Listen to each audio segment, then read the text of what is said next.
All right, peace and blessings, peace and blessings. Assalamu alaikum, shalom. Welcome, welcome, welcome, family. We are live and we are direct. And our topic today that we're doing is what is the price of freedom? What is the price of freedom?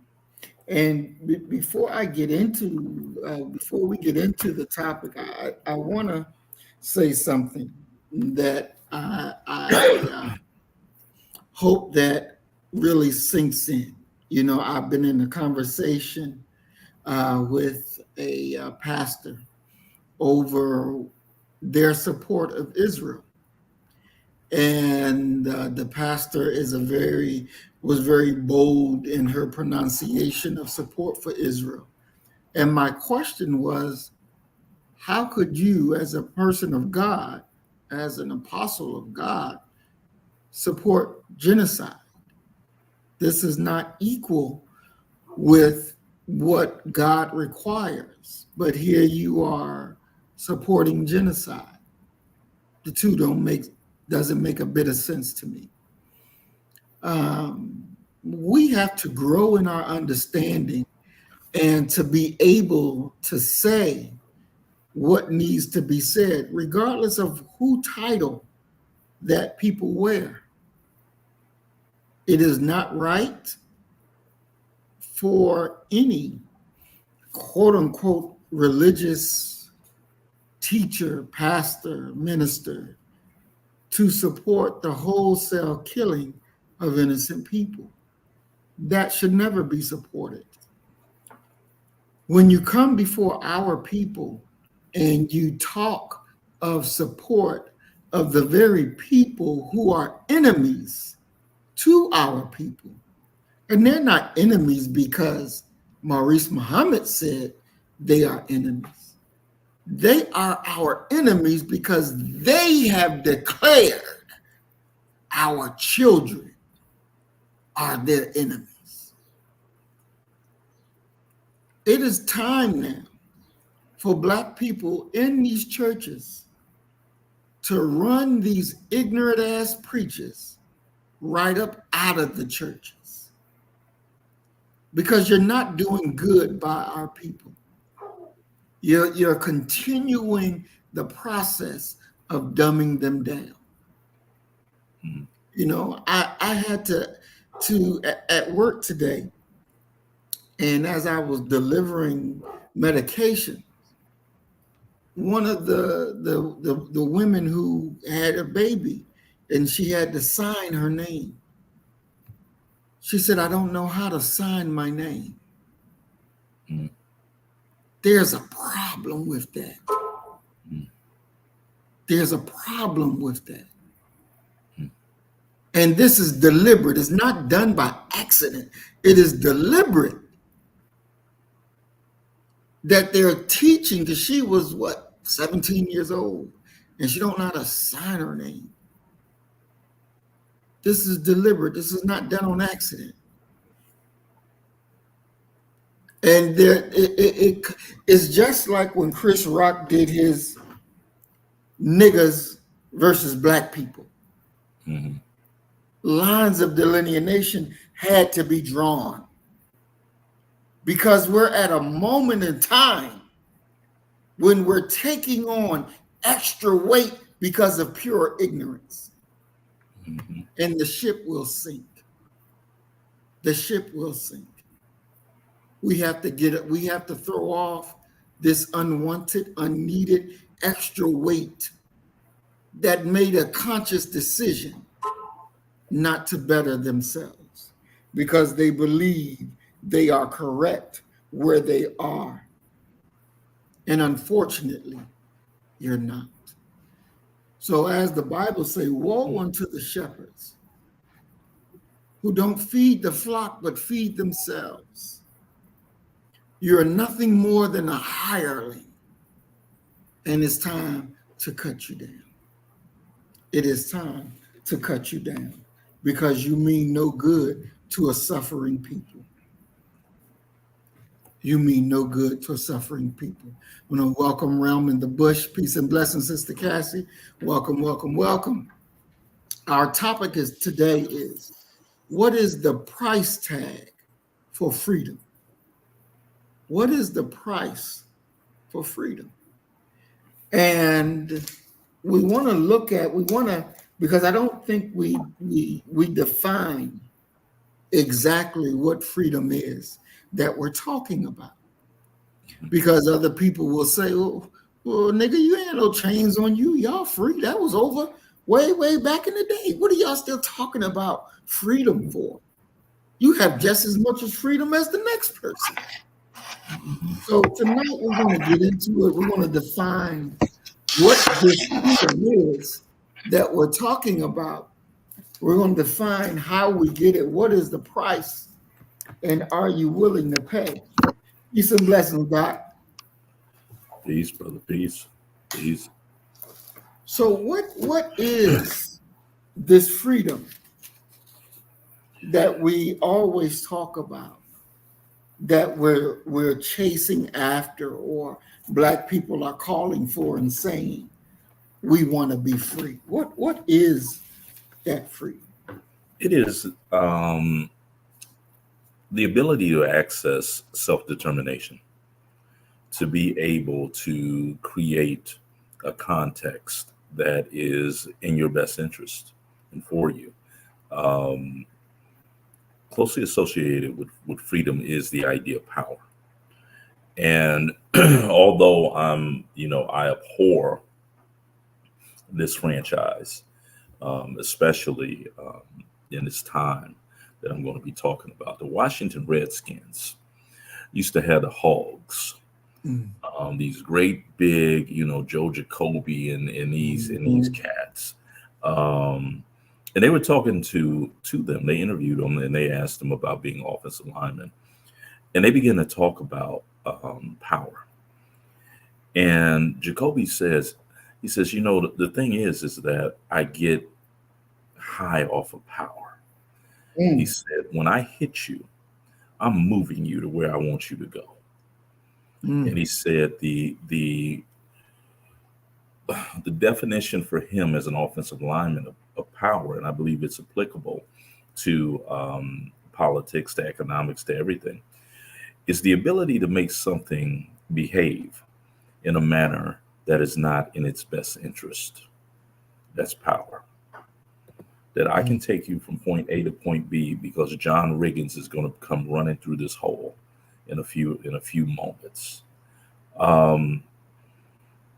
Freedom and power. We need to have power to make others, and it doesn't mean, freedom doesn't mean that you're going to be able to do whatever it is that you want to do. But what it does mean is that you're going to utilize power to confront this resistance that other groups and other people are going to construct against you. But so much of freedom comes from like-mindedness when you're talking about a people. And just as you were just speaking about the pastor, they're trying to exert freedom, but not for Black folk. Their power, but not for Black folk. They're fighting for something that really doesn't have much, if anything, to really do with the liberation and salvation of the Black nation. So when you're talking about freedom, it's it's the ability to construct your community. As Malcolm used the definition of Black nationalism, it is the Black man's ability, to control the economics, the politicians, the politics, and the education within his community. That's freedom, because that's how you're going to be able to create a veritable Black paradise on earth. Excellent.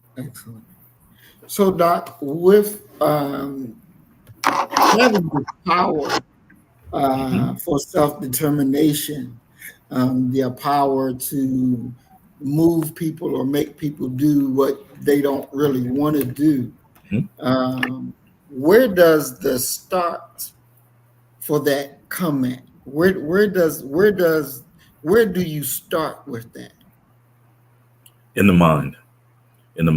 You have to really reflect and ponder upon how powerful your mind is, because your mind is going to give you, in many ways, your will and your determination. It's going to set the limits of what's possible and what's impossible. If you don't believe that you can do it or you can achieve it, you can't. I was in the gym. It was probably a couple years ago. Big brother up in there was trying to get his fitness on and what have you. And I still remember I was putting up 365. And he says to me, he said, "Man, you don't, if you don't mind, I want to work in with you, man. I want to see if I can lift it." I said, "Man, get on out of here, man. You can't lift this." And he said, "What you mean I can't lift it?" I said, "You already got doubt in your mind. You're talking about if you can lift this." And I told him, I said, when I walk, many people, these gym observers, they tell me I got a form of OCD. Hey, maybe so. But I got a routine that I do. Before I get under any weight, I don't care if it's 135, I don't care if it's 405. I walk around the weight, and I literally touch the weight. I can tell you if I'm gonna be able to lift it before I even sit down, because it's all coming out of the mind. If you come into this situation with an idea, well, I want to see if I can, you're not going to be able to do it. So it begins in the mind. I don't care if you're talking about studying. I don't care if you're talking about saving money, what have you. It begins in your mind, and you have to be this is one of my guiding principles. You're going to have to be the controller and orchestrator of what you do. And I refuse to argue with my mind, because in many ways you're not your thoughts. But I'm not going to sit up here and say, "Oh, well, I want to do so and so, and we don't know if we can." I'm not arguing with myself. So it starts with your mind. The ability to do something is in the mind. Now, also coming out of the mind is what the goal should be. Also coming out of the mind is what the path should be for you to achieve this goal that you come up with. If you can't conceive it, what was the Jesse Jackson thing he used to say? If they can't see it, they can't be it. Mm-hmm. You got to conceive what it is that you're going to do. It's a mental conception. Definitely. So is this one of the reasons why I believe starting in either kindergarten or preschool, that you're taught the Pledge of Allegiance and you're saying it every day of school for the next 12 years that you're in? Mm-hmm. You're implanting seeds, and I'll be honest with you. There's nothing wrong with that. The problem is that it's not Black folk and Black interests that are the seeds that are being planted in Black children's minds. You're allowing other people to inundate and indoctrinate your children. We see it all the time when we're looking at the Black church. Black folk, whatever is said, they're not going to research it. They have faith. So they're going to take it at face value. This is what the pastor said, X, Y, and Z. We do the same thing with schools. Black folk have historically given too much authority and power to teachers, to educators, because they're taking it for granted that these educators and teachers have their child's best interest at heart. They don't necessarily do. And I can tell you, I've had good teachers, I've had bad teachers. Mm-hmm. I got good colleagues, I got bad colleagues. So the Pledge of Allegiance in many ways is, let's be honest, it's no different from a nation such as Germany teaching their citizens Heil Hitler. Mm-hmm. You're going to learn this because this is who we are. This is, and this line of thought takes me to Marcus Garvey and Garvey's reverberating question of who told you that you were Black? Who told you that you were Puerto Rican? Who told you were Haitian, Cuban, Ghanaian, Nigerian? Garvey's point was quite simply the propagandizing these separate identities removes you from a larger umbrella identity that you're a person of African descent. So yeah, that's why you're doing the Pledge of Allegiance. And the amazing thing is most people don't know the Pledge of Allegiance. Mm. They have it memorized. And memorizing something does not mean that you know it. I give a lecture about the Pledge of Allegiance, and I have a student try to recite it, and I warn them, I'm going to stop you several times. And invariably, when I stop them and I tell them to start again, they can't start at the place I stopped them.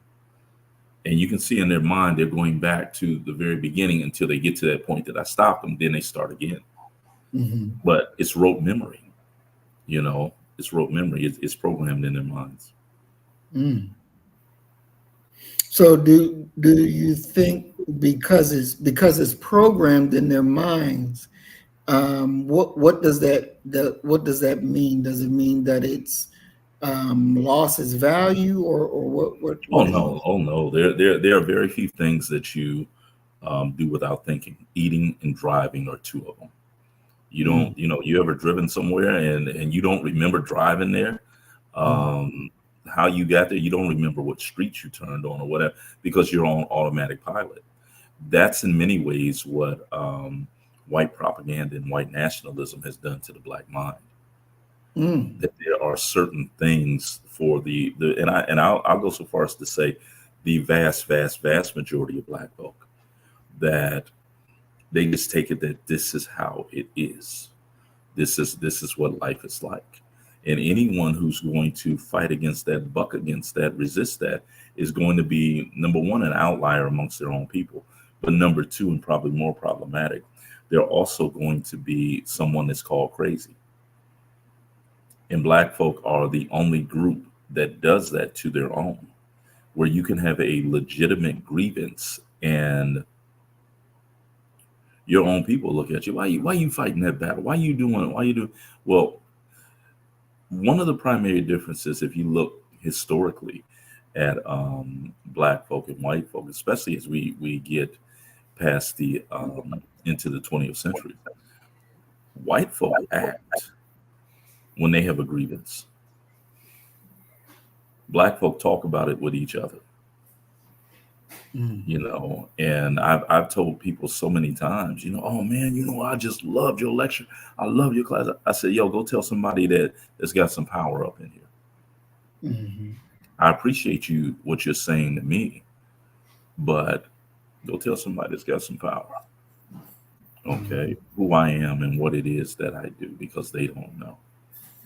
But if you have a grievance against me, a problem with me, black folk have a problem against other black folk, they take it straight to the top. Exactly. Yeah. Exactly. Doc, and on that, do you think that? Oh, first of all, before I say that question, would you call that self-hate?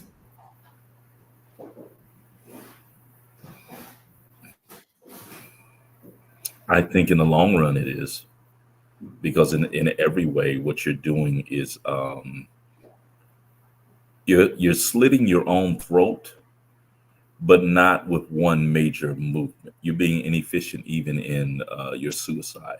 You're doing what many of these people do, who they call cutters.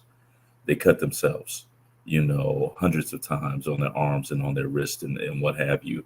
Um, so I would say you're not killing yourself, decapitating yourself with one swoop, but what you are doing is guaranteeing that you're going to be in the exact same place that your ancestors were and where your children will be, because you're going to fight against and you're going to destroy the very individuals who possess the knowledge, the possibility, and the courage to free you. Mm. I want to take this time to welcome Brother Robert Epps to the program. Peace and blessings, Brother Robert. Brother Willie Rivers to the program. Peace and blessings. Mayat to the program. Peace and blessings. Brick Brother Roy, welcome to the program. Peace and blessings. Doc, this self-hatred, Mhm. how did that get taught to black people? What was Oh, that process? when you're talking about oppressing and denigrating of people at every turn, it's It's going to become natural because culturally, what you're going to do over time is you're going to adapt to what it is your surroundings. If we had a situation where, and you'll like this one, if you ate pork, you died Mm-hmm. within a week. People would stop eating pork because they would say, well, that's going to kill you. Mm-hmm. Okay. If your foot gets chopped off because you ran away, you're going to eventually get the lesson of what? Don't run away. You're being taught, you're being instructed. And in many ways, the minds of the oppressed and the actions of the oppressed are very similar to I know you have a dog, to one of those invisible electric fences. You put that fence up and that dog will never go out past that fence. Okay. Mm-hmm. That's what it's like to be oppressed. You know that there's certain things that you can do and that you won't do. And if you listen very closely to our people when we're just talking, we'll say things like, white folk ain't gonna let you do that. And that's Mm-hmm. a clear sign that culturally, socially, politically, you've adapted to what it is that the oppressor has been putting on you. And in many ways, it's understandable because quite simply, you're trying to survive. Just think for a moment how, and this is of course back in our day in the 70s, 80s, and 90s before people were ordering everything they needed online. There wasn't a mall or a store that you could go into where there wasn't some badass white kids, Mm-hmm. especially boys. Their parents let them run unencumbered without any restraints. Mm-hmm. How many black folk have you heard, especially like comedians, they talk about this? They're like, look, we're going in this store. Don't touch shit. Don't ask for shit. You ain't getting shit.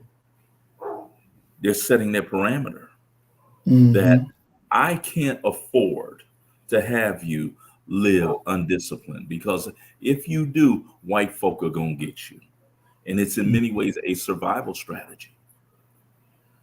There's a moment where one needs to shut up if you're black in America, because nobody's going to come and be able to extricate you out of the trouble that your mouth can get you into. And we're talking about your mouth. We're not talking about even a physical act. So in many ways, you're looking at a situation where it's once again in coming out of the mind. It's no different. And if you go back to once again the 70s and 80s, it was unheard of for black folk to go out into a sporting event and lose to white folk because we told you, look, this is the one arena that we can't lose in. Right. You got to go up. You got to represent. Don't you let them white boys do you. Boom, boom, boom, boom, boom, boom, boom. You're Mm-hmm. carrying the weight of the race on that. Well, Mm-hmm. that same type of thinking is rare when we get to talking about academics. Mm.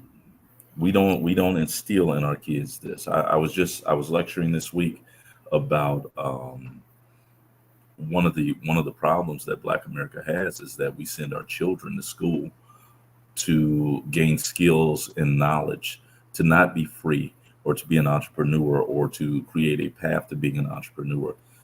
They're being sent there to learn how to be of some utility, some usefulness to some white company, to continue the tradition of being beggars that we've been since the 1960s because we integrated ourselves out of power.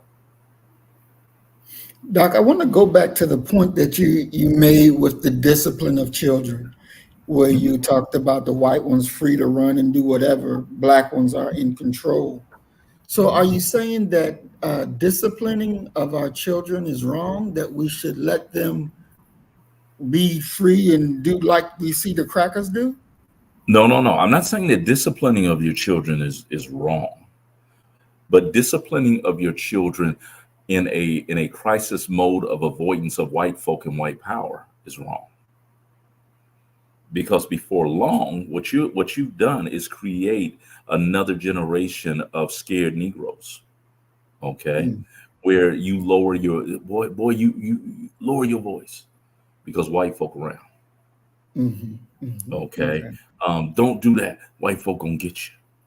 But when you're in our community, hell, you can tear our community up all you want to. Mm-hmm. You know,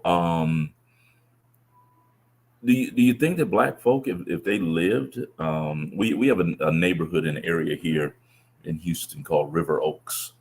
Um, that's where the money at. Okay, Mm-hmm. it is. You know, if you down in River Oaks, you got some dough. Okay. Um, I was down in River Oaks. I drove through River Oaks this past weekend at play. I don't want you to think I was hanging out down in River Oaks, but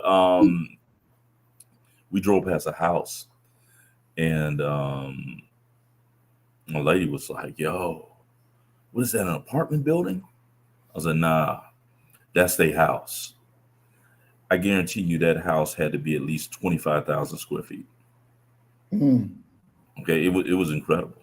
You know, it ran for a block. It sat on two streets. Mm. Okay, all right.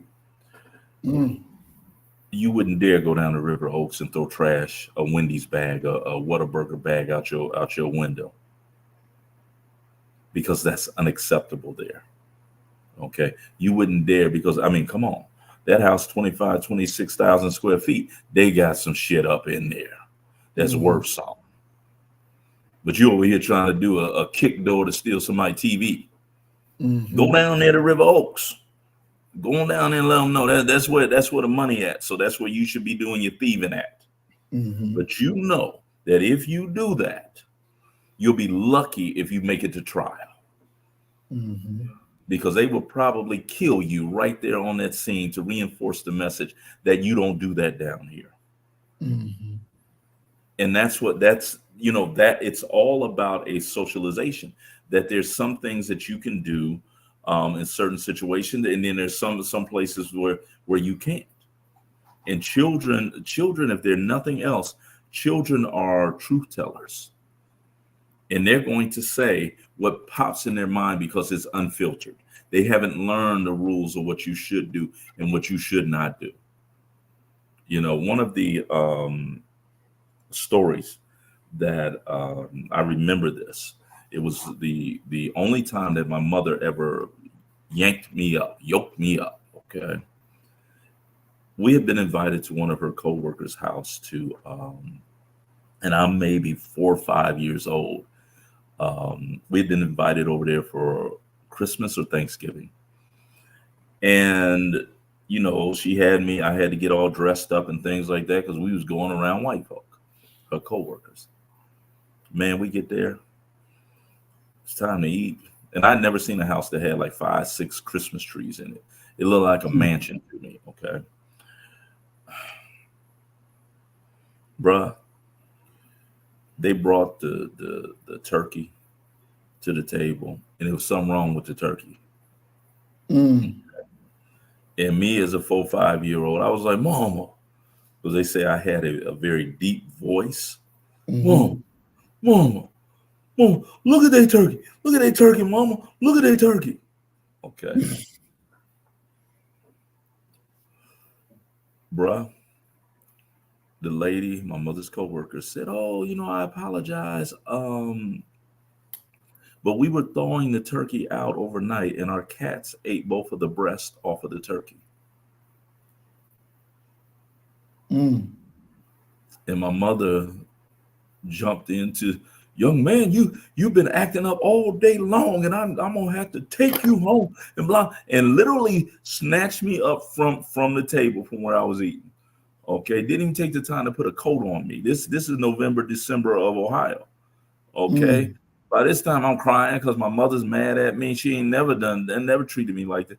We get in the car and she said, "Whoa, boy, I ain't know how we was gonna get out of that one right there."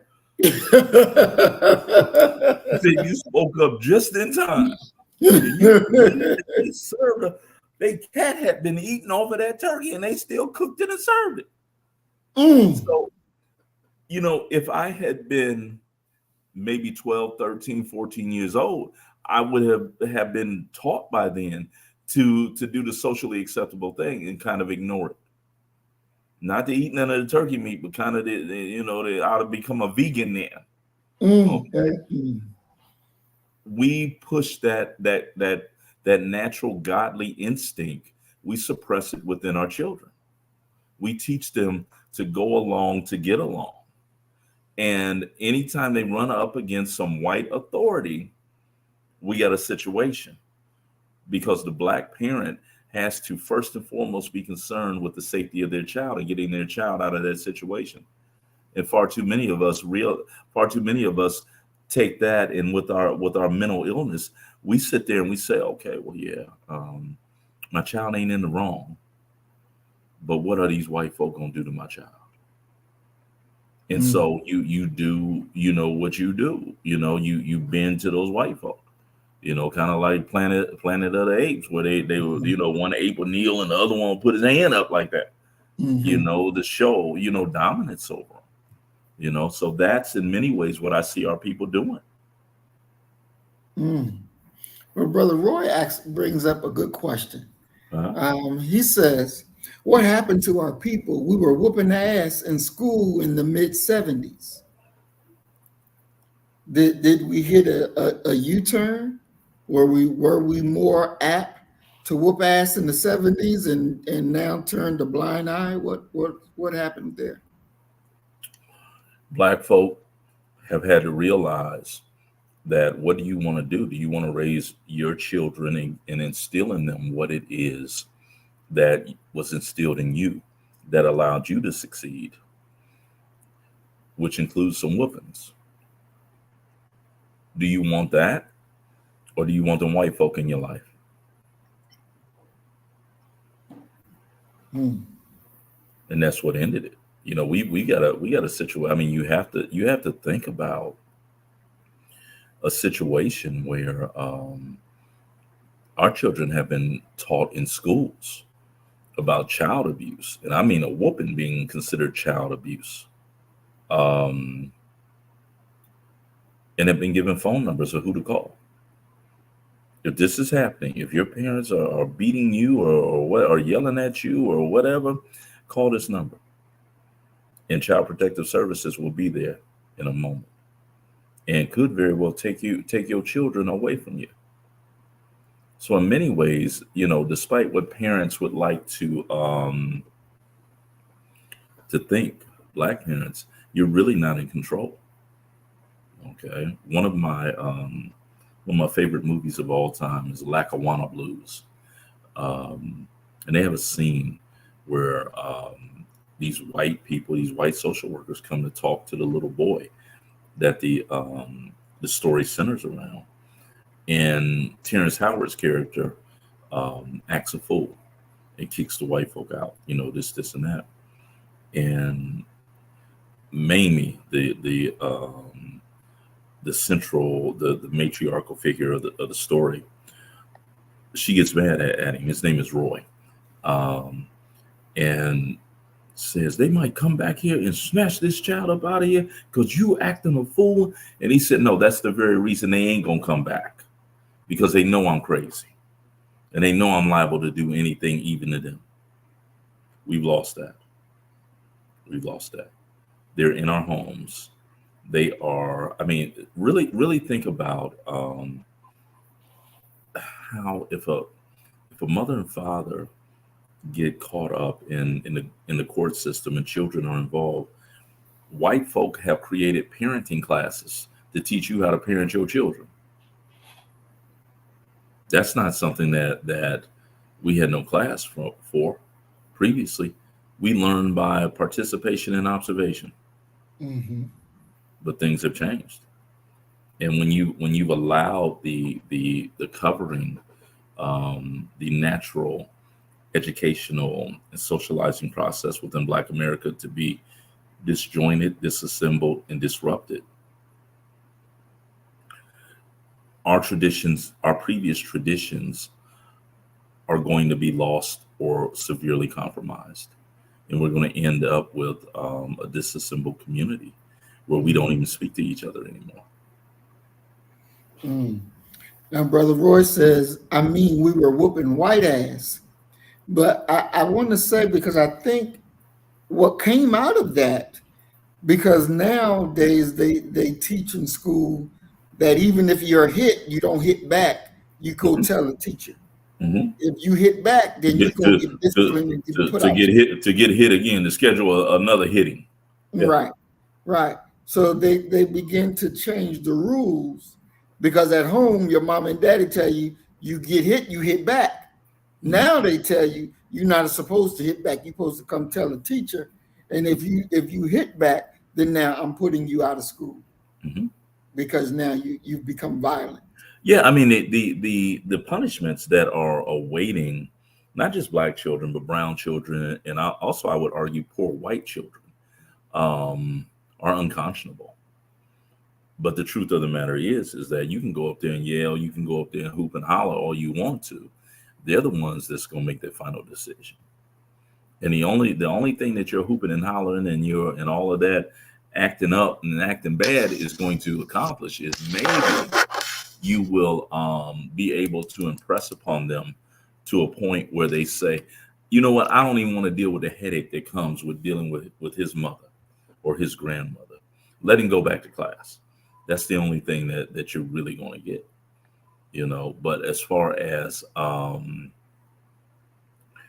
educating our own and things like that, I mean, you have to think about it from this standpoint that it's no different than Chinua Achebe's book, Things Fall Apart, where white folk come in there, they set up a school, they set up a church, and they even set up a jail and a market. And to buy anything from the market, you had to have money. So you had to work for the white folk because they were the only ones who had money.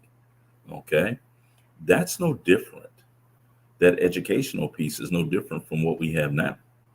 The white folk have come in, they have set up these educational systems, which are in many ways centers of indoctrination, not much different from what you see in the church. Um, and in every way, they mandate that you're going to learn these 50 facts. And if you learn these 50 facts, we'll give you a piece of paper that say that you're a learned and educated individual. That is no sign and no marker that you're of any use or utility to your people. None whatsoever. Okay. And it really doesn't. And this is one of the things that is difficult for people to comprehend. It doesn't matter right now. It doesn't matter if the teacher's black, red, white, yellow, Indian, maybe from a mentoring position. But when you begin to talk about content and core curriculum, these teachers are now getting scripts, and you're going to spend 4 minutes on this. You're going to spend 6 minutes on this. And they're giving them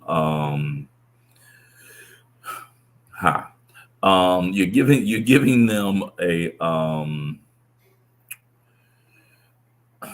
a mandate that if you don't teach these facts, and the way that we're going to check that you can teach these facts is we're giving you an end of the road test. And that end of the road test is going to determine how much time you spend on this subject. Because if they flunk, you fired. So the way you take care of your family is predicated upon you suppressing any outside teachings that you want to teach these children. Okay. When I worked at UPS, when I was in college, my parents believed that I was an unfocused young man. And so I had to work two jobs. My second job was UPS. My shift started at 11 o'clock, didn't end until the last box was gone, usually around 4 in the morning. But one of the most offensive things about working at UPS, and this is what you're seeing in schools right now, they actually hired a person to come and stand at the end of our truck and count how many boxes we were doing. Mm. Houston Independent School District, a black district, has been taken over by the state of Texas. Okay. And they have monitors who are going to those classes, and they are literally standing there with a stopwatch counting the seconds that you spend on this lesson, on that lesson, on this lesson, on that lesson. Okay. It's not education anymore. It's indoctrination. And what's making it even more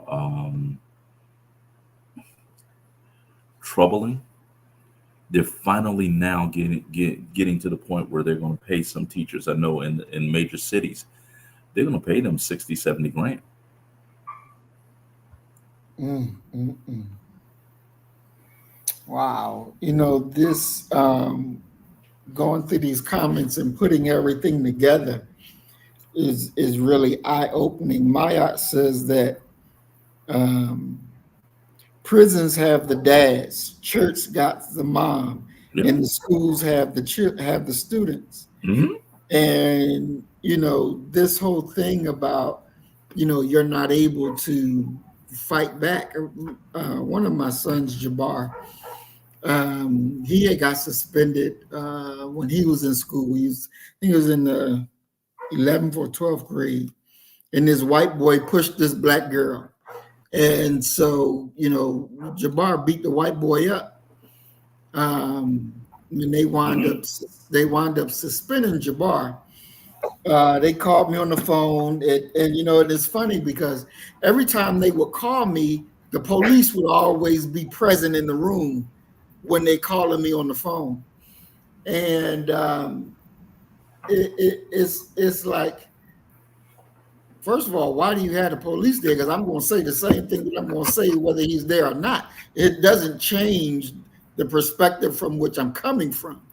But I taught my sons a certain way, and they know that the expectation is you live that way or you going to face the consequences. So Jabbar stepped up to protect the sister and beat the white boy up. They gave him a 3-day suspension. So I told him, son, don't worry about it. Enjoy your 3 days and, you chill. You all right. You did what you was expected to do. And every fight that I had with the school, because to me, they were trying to break him. And I'm not about to let you break my son. It don't work that way. That's not happening.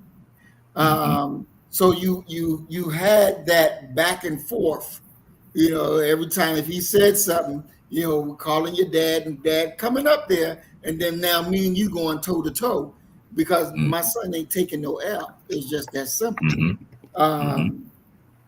And so they want their thing and using, the state of Florida, because, they got their governor out there talking about you can't teach this, you can't teach that, you can't teach this, to break down the mind of the child, the will of the child, so that they'll be able to be controlled a whole lot better. And so it's incumbent upon Black parents to make sure that we continually feed our children what they need in order to be able to go out there and conquer in this world, because if not, they will be conquered.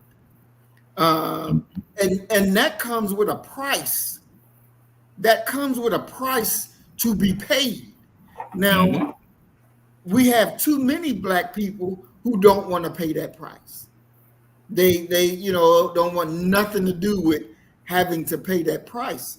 The mother of my sons are just that way. She didn't want to pay no price. She looked at, and she would tell them, look, that's his dad teaching him that. I ain't got nothing to do with that. That's his father teaching him, and I done told him I don't agree with it, but that's just how his dad is. And I'd be looking at her like, well, god damn, you don't have to be so destructive, even though we ain't even together. You ain't gotta be so damn destructive. But that yin yang there of, I want to be safe, so I'm going to make sure, this is the thing that's thrown out there. How do you effectively deal with that? How do you effectively deal with what? A lack of unity, or? I call that, I don't even call that, that's a lack of unity, but to me that's more of trying to get you purposely killed, trying to get you purposely dealt with, trying to help put the nail in your coffin. That's what it seems like to me. You know, uh, I just think that far too often you have to really approach it from a standpoint and really kind of sympathize that our people they've been so traumatized that in many ways they understand, and I'm not going to say that they're totally incorrect. They understand the power that white folk hold, and just the allegation against a child, against an adult, against whoever, it starts things in motion. And God bless them. She's trying to, from her understanding, she's in many ways trying to pave a way, build a hedge that'll allow their child to live another day, to move, another day. So, yeah, I mean, you gotta. People don't necessarily look at the world the way we do. Okay, they just don't, and I don't know why they don't, but they don't. For me, I have a thing with verbal disrespect. You'll never. I don't care who you are. You'll never verbally disrespect me. Never. It'll never happen. And you've seen some of those moments on here with me and you doing this. When somebody there's something about that I can't I'm not.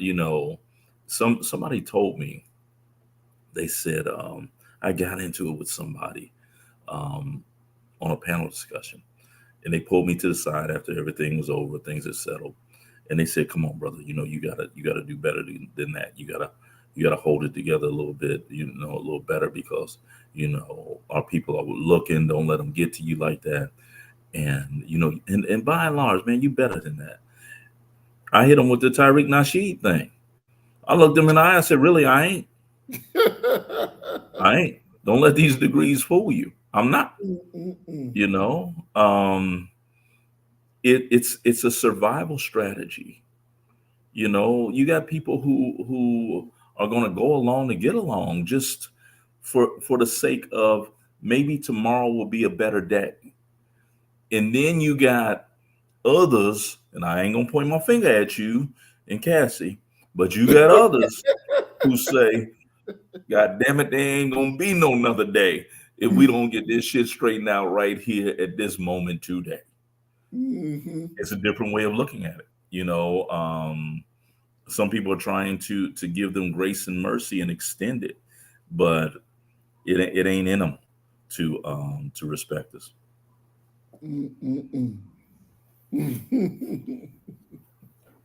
I ain't better than that, Maya. You gotta understand that. I ain't better. I'm first generation college. Okay. I wasn't raised at no private institution. I went to a state school. I got put out of 2 state schools. I got put out of the public school system. Okay. That's why I graduated from a Catholic school. I had to go graduate with the Catholics. I want to take this time to welcome Mr. Adofi back to the program. Peace and blessings, Mr. Adofi. We're glad you made it back. Yeah, he late. Yeah. Earth Angel 1105 remix. Welcome. We're glad that you're with us. Peace and blessings. Emerald Modesty, peace and blessings. We're glad that brother be late to jump right in the conversation. Well. Let's see, is there anybody that I missed? Oh, Twin Pyramid, peace and blessings. We're glad that you're with us. We see you at work.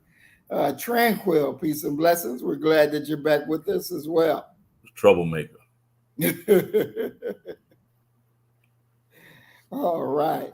So Robert Epps says, "What is love? Love is right guidance. So anybody that's not guiding you right does not love you. Yeah. Period. This should there has to be a certain relationship type when you're sending your children to public school and they have white teachers. There has Oh, no. Just say they got teachers.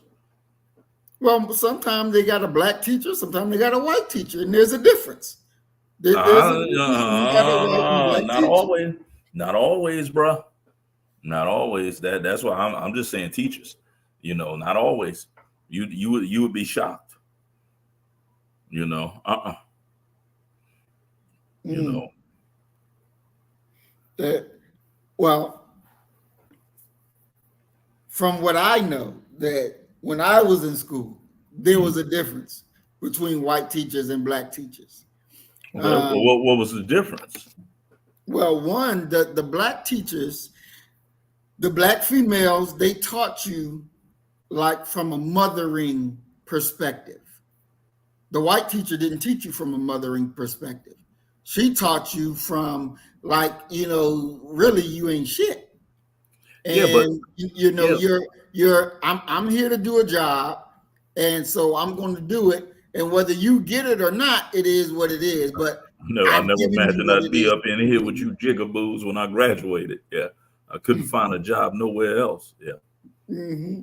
And black male teachers dealt with you from a perspective of like being a dad, an uncle, older brother.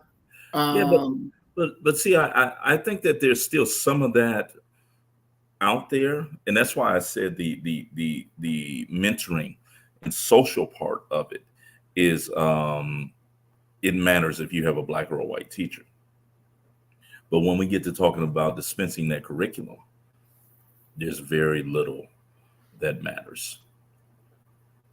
But let me go forward with the point that I'm making, though. Go ahead. Because I think it's important. Mm-hmm. When you're a black teacher and you're teaching black children, Mm-hmm. You know what lies ahead for these black children. You know what's on that road out there. You know whether if they're on the good road or if they take the bad road. You know what they're going to face. Mm-hmm. So and being a part of them, there's that buy-in that you want them to be, as successful as they can.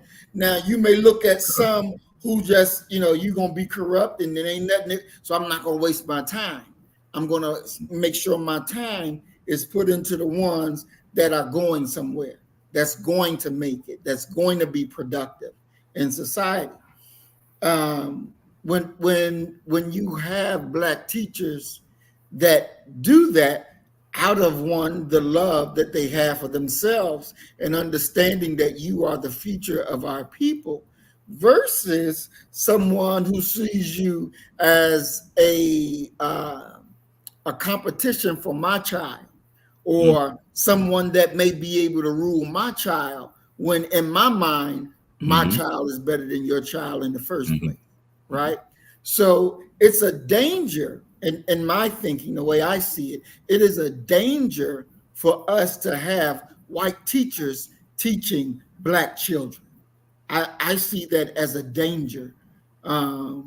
So not only are you sending them to public schools, but you're sending them there with your enemy to educate and supposedly trying to give your children the best of education. But that's not happening. Not only is it not happening, they sit back and plot it so they can make sure it doesn't happen. Are you follow me? You're in agreement? Or no? I hear what you're saying. But I don't think that except for the exceptional ones, because I would tell you, I'll even say this Negro's name on here. His name is Jerome Madison, Okay. Let me throw another name in there, Michael Clear. Okay. I hope them brothers hear this one day. Okay. Two of my best black male students, both of them became teachers. Okay. Mm-hmm. These two Negroes call me. Okay. And yo, doc, I just can't do it no more. I can't do it no more. Okay. And they quit teaching. Jerome, he not only quit teaching, he didn't want to be a teacher. He became a teacher's aide. So he going to the same school getting less money because he didn't want the same responsibility of being a teacher. There's something about, because I don't believe that black folk, I don't believe that anyone that's got a working brain cell goes into education, especially teaching, thinking they're going to get rich. So there is a altruistic element to them, a volunteer spirit to them. However, these people now, because we live in a much different world. We live in a world where you could literally have breakfast in Paris and lunch in New York. Okay, the world's a lot smaller now. So a lot of these children that are going into education are not going into the realm of education or public school system that they grew up in. They're going to be somewhere else usually. Okay. When you were talking about the motherly figures that, that came from our community and what have you, they had a vested interest in the 70s, 80s, and even the 90s in us succeeding. Okay. Now you have a situation where you have unanchored black teachers who are in many ways often foreigners in the area that they're teaching. They don't know the lay of the land. They don't know these people and what have you. And let's be honest, the job of a teacher sucks right about now. They're underpaid. They're worked like Hebrew slaves. Okay. And then they're dealing with problem after problem after problem. One of the things that being an educator, I can tell you about this position is quite simply our children, and there's a lot of reasons for it. Our children are labor intensive. The mentoring level that they need is at times just overwhelming. And so what you're seeing with the education, the reason why they're raising the pay is most teachers are washing out within 2 years before their second year. So yeah, I see what you're seeing about having it should make a difference. And I believe it does make a difference on the social and the mentoring front. But when you're talking about content, you're talking about curriculum and those types of things, I would argue that it makes very little, if any, difference because black teachers are not teaching black topics to their students.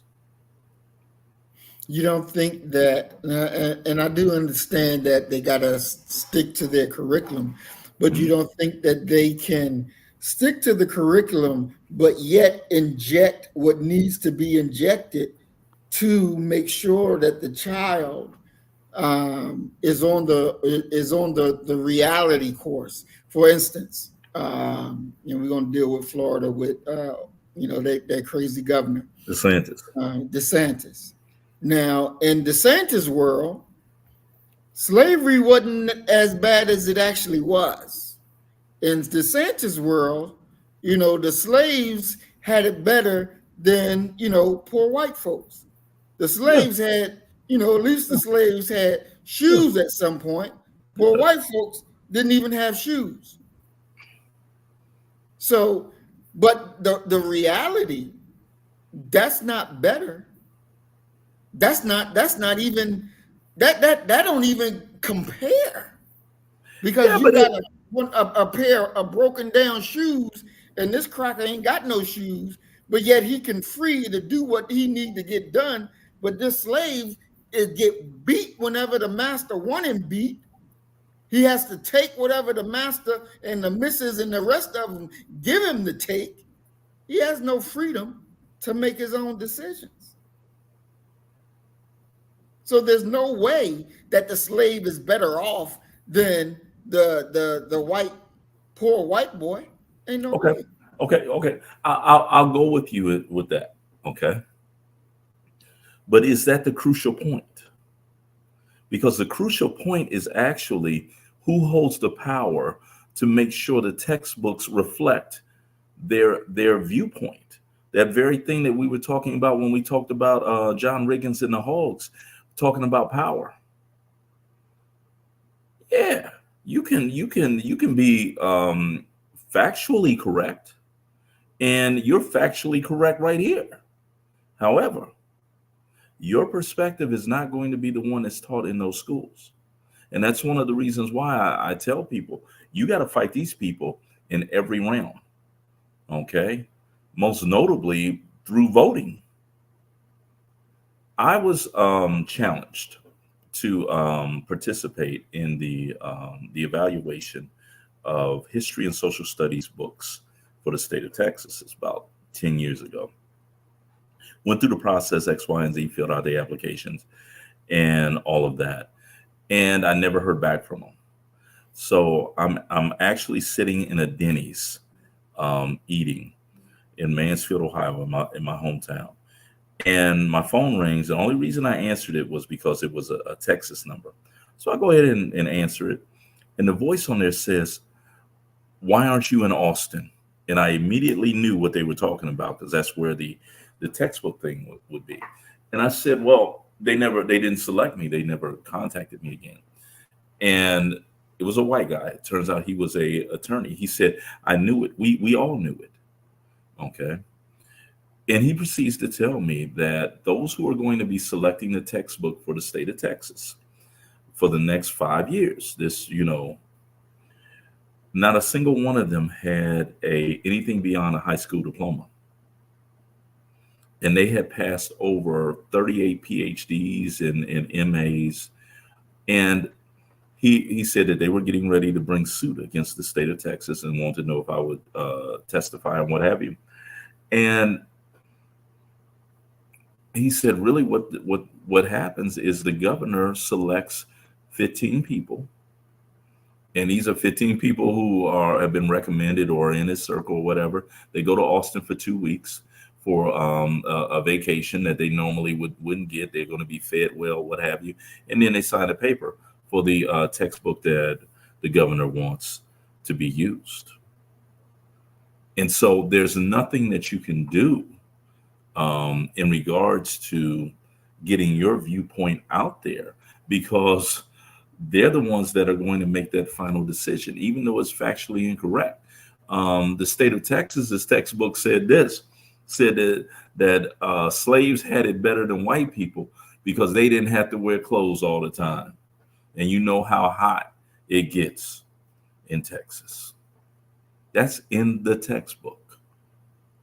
And so it's one of those where there's this great quote in Ralph Ellison's The Invisible Man, and it in many ways sums up how they deal with people like us. The line is, keep that nigger boy running. There's so many things going on that you can't address all of them, not effectively. And they know that. And so what you end up with is a lesser educated population that came through the same public school system that they are being expected to challenge. Well, they can't challenge that school system because the little that they do know came from that very school system. And so you have to in every way understand that what Ron DeSantis is saying, what Abbott is saying here in Texas, although morally repugnant, that's the voice of the state. And that's what every educator, regardless of their background, is going to be forced to teach, because there will be questions on that end of the road test that ask students who had it better, the slaves or white folk. They had better put down that the slaves had it better. If they don't, your black ass gonna be out of a teaching job, because that's going to be definitive proof that you have gone against the standard curriculum. That's why black folk need their own independent school system, preferably not one headed by Umar Johnson.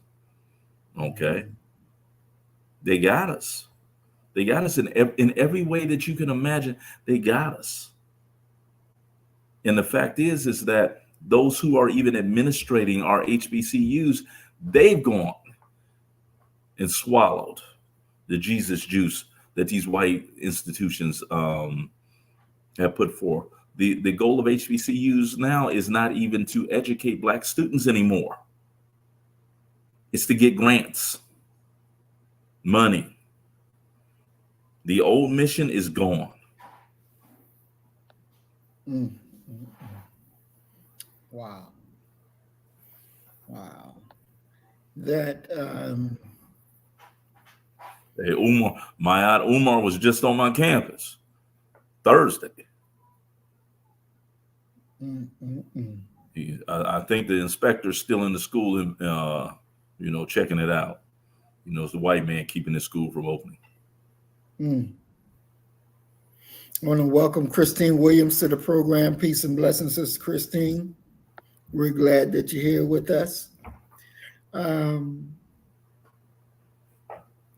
What you just said, Doc, about the school and the curriculum, it really is it's a damn shame.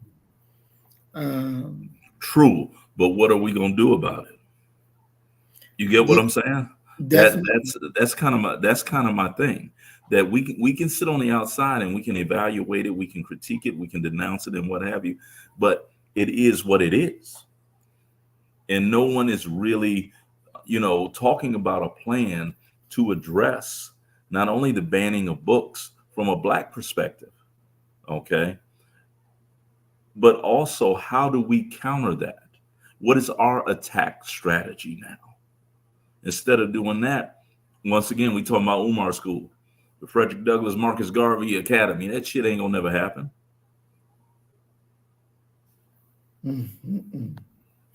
Well, I definitely agree that we have to have our own schooling system. The Nation of Islam, we have our own schools, and we don't have that issue. But see the difference between the Nation of Islam school. If white folk come up and say that the Nation of Islam school is not accredited, that we're not going to, it won't have accreditation in the X, Y, and Z. So any diploma, any degree that comes out of it is not going to be considered valid. Okay. That doesn't impact the Nation of Islam, because the ultimate goal of the Nation of Islam is most likely to equip and direct our children towards entrepreneurship. It's only when you're looking at the end and you're like, okay, well, I'm gonna if I do this right, I can go work for Microsoft. That's the difference. And until black folk are able to divorce themselves psychologically from white folk being the only way that they can feed their children, you're going to have to do what they say. Okay. It's once again the exact same thing that Chinua Achebe was talking about in Things Fall Apart. The fact that if you want to get stuff from this store that we have, well, you're going to have to come work for us. If you want, that house in the suburbs, what have you, well, you're going to have to come work for us. And yeah, we heard what you said, and we'll allow you to wear your dreads and your natural hair. But you're still going to be working for us with your cultural nationalist ass.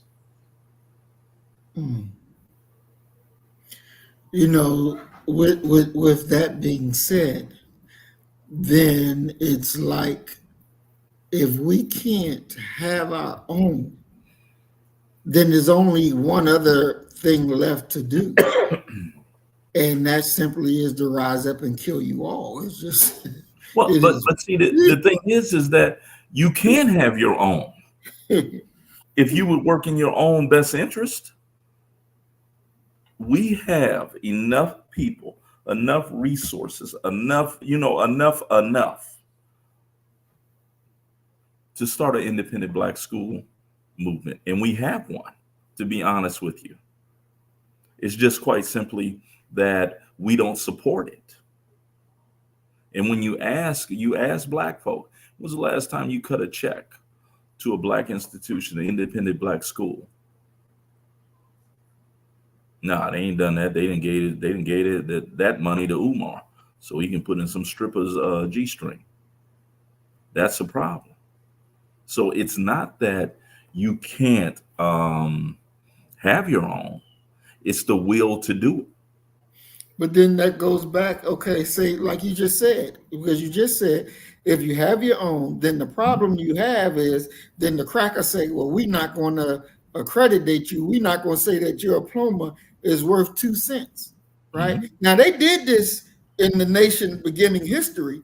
They did that, and then took the teachers to court, and next thing you know, fight broke out, and the sisters was whooping ass up in the courtroom.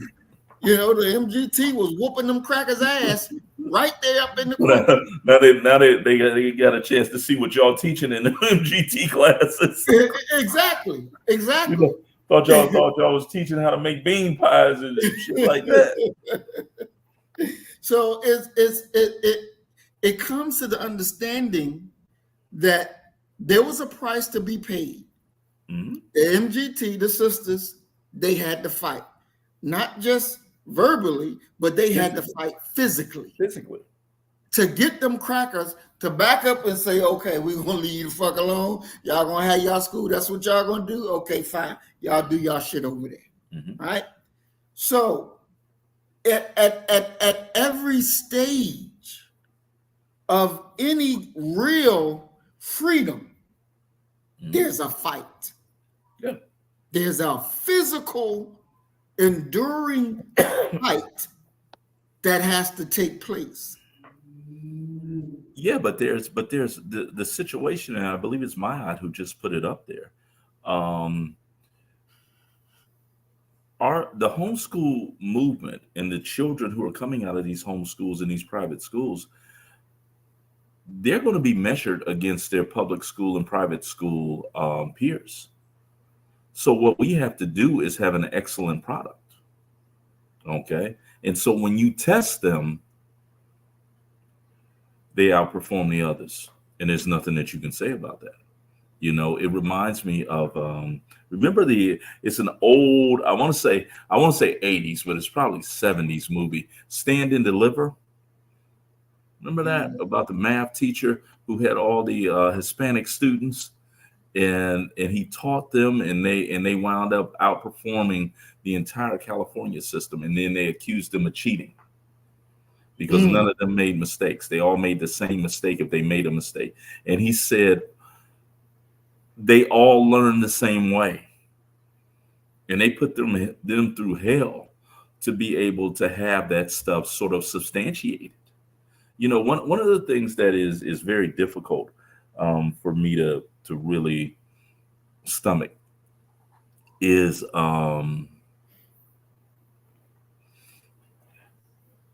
the fact that even amongst your own people, you're really nowhere until white folks say you're somebody.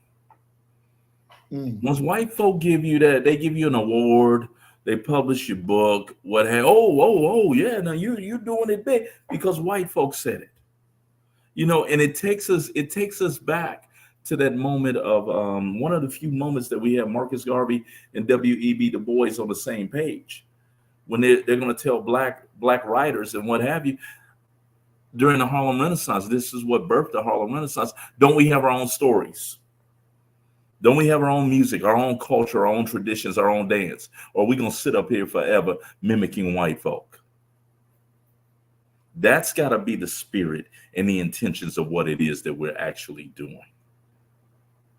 Versus this idea of going to them to learn their ways. As Malcolm said, you're nowhere to be. You nowhere if you to be equal to? Who was he to be equal to?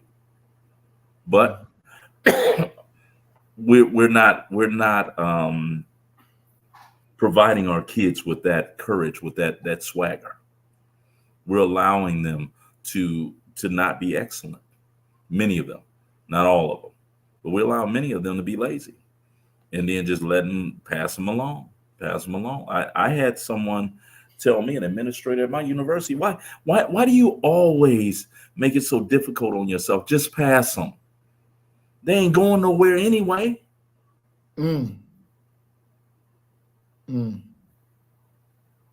Wow. That's crazy. That's really, really crazy. Because I know it's, for me, even when I'm at work and I'm so conscious because my name is on, this medication, who prepared it? My name is there. So I don't ever want somebody to bring something back because it's the wrong thing, or, looking at the pills and it got something on it that it shouldn't be. I don't want my name associated there. I don't understand why these teachers don't have that thought that my name is associated with this pupil. They've been demoralized, bro. It's just what it is. They've been demoralized. They've been beat down every single day. You can't even begin unless it's kind of like being a fighter pilot. You can sit up and talk to a fighter pilot all day long. He can tell you about it, but until you do it and you experience it, you'll never really understand. That's kind of what teaching is. Until you really understand what it is to have to deal with problem after problem after problem after problem. Okay, that disrupts the idea of you being able to even teach or instruct. There was a moment where I was planning on being a high school teacher, and I'm doing my observation. I'm shadowing a teacher in Lima, Ohio, Beantown. Okay. And there was a kid who came in late. I guess this kid was a problem kid, or, from an impoverished background or what have you. And the kid hadn't eaten. The teacher had to stop instruction and tell everybody, oh, y'all open up to this page and this, and had to we walked that child down to the lunchroom for them to have a breakfast, and had to stand there while they ate. And once the child finished eating, then we went back. Okay. And I'm like, yo, that's crazy. And she said, yo, by state law, I have to do that. And so what we've had occur, and part of the demoralization of educators, you have them reading from a script. That's one issue. But you also have a situation where you have non-educators setting the policies for what's happening in the schools and in classrooms. The governor don't know what's going on. I mean, look at what they did with the Department of Education. They put Betsy DeVos as the head of the Department of Education. She ain't never taught. She ain't never worked in a district. She had no experience in anything in education beyond the fact that her family gave millions of dollars to a presidential campaign. And she went in there with the idea, with the assignment of closing public schools and using taxpayer dollars to fund private schools. What can you do with that? I mean, can you imagine how frustrated you would be day after day after day after day if you taught something and you had 5 more minutes and you said, you know what? Okay, what we're going to do, we're going to talk about the Most Honorable Elijah Muhammad. We're going to talk about Malcolm. We're going to use this extra time that we got. And somebody popped their head into your classroom and said, you got 5 more minutes on Algebra 2.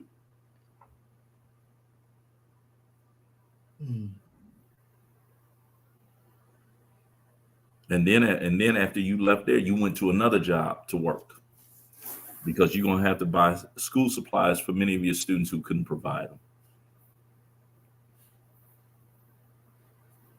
them. Well, I know they got the teachers union. What the hell is the teachers union doing? Padding their pockets. The teachers union is not advocating as far as curriculum goes. That's not what they do. You know, the teachers union is as administratively heavy as any other union would be. I would argue, I bet you the top figures in the teachers union don't even teach. Wow. Wow. So that is a huge issue that I guess teachers have to deal with. But as Mayat was saying, Mayat and it was. But the thing is that it's not something that they can deal with. It's a yoke that they have to exist under. Well, there's something that you can do about all things. Yeah, I don't think it's something you can't. Well, no. See, the thing is that you really teachers can't, because what they're going to do is they're going to tell them, "We'll have your union rep contact us." So now you're talking about, well, what are we going to do? Decertify the union? Because the union is not really representing our needs and things like that. So what you gonna do? Decertify the union and be booty butt naked against the public school administration? Then I think you do what you have to do: decertify and restart over with another union that's going to be true to this source, true to what is word. And see, and this is the thing with me. This is what gets me, because even in the Constitution it says, when the things stray off, where it's not being good for the people, you to tear the shit down and rebuild and start all over again. Yeah, but you're operating from a perspective that these teachers, the vast majority of them being white females that are teaching our children, have a problem with the way things are going. They there to get a check. They there to get a check. Period. There's a grind that happens as an educator. Okay, that if you did go in there with good intentions and what have you, that's going to wane, bro. It's going to wane, and it becomes a check for a lot of people. And they're going to show up, and they know. I can tell you, me personally, I can tell you almost to the minute when I will have enough time in that I can retire. And that's me teaching black folk. So can you imagine if you put me in a white school? I'd be able to tell you down to the second when I was going to be up out of there. And the truth of the matter is that one of the things that I do with every time, beginning of every semester, when I go into a class, I'm looking for me. And if I see me, I'm gonna grab that one. I'm gonna be like, yo, okay, look, this is what we're gonna do. Other than that, nah. It's psychologically draining. And then when you talk about having to deal with so much of the natural BS that comes from dealing with people in general, it makes it very hard to be an educator.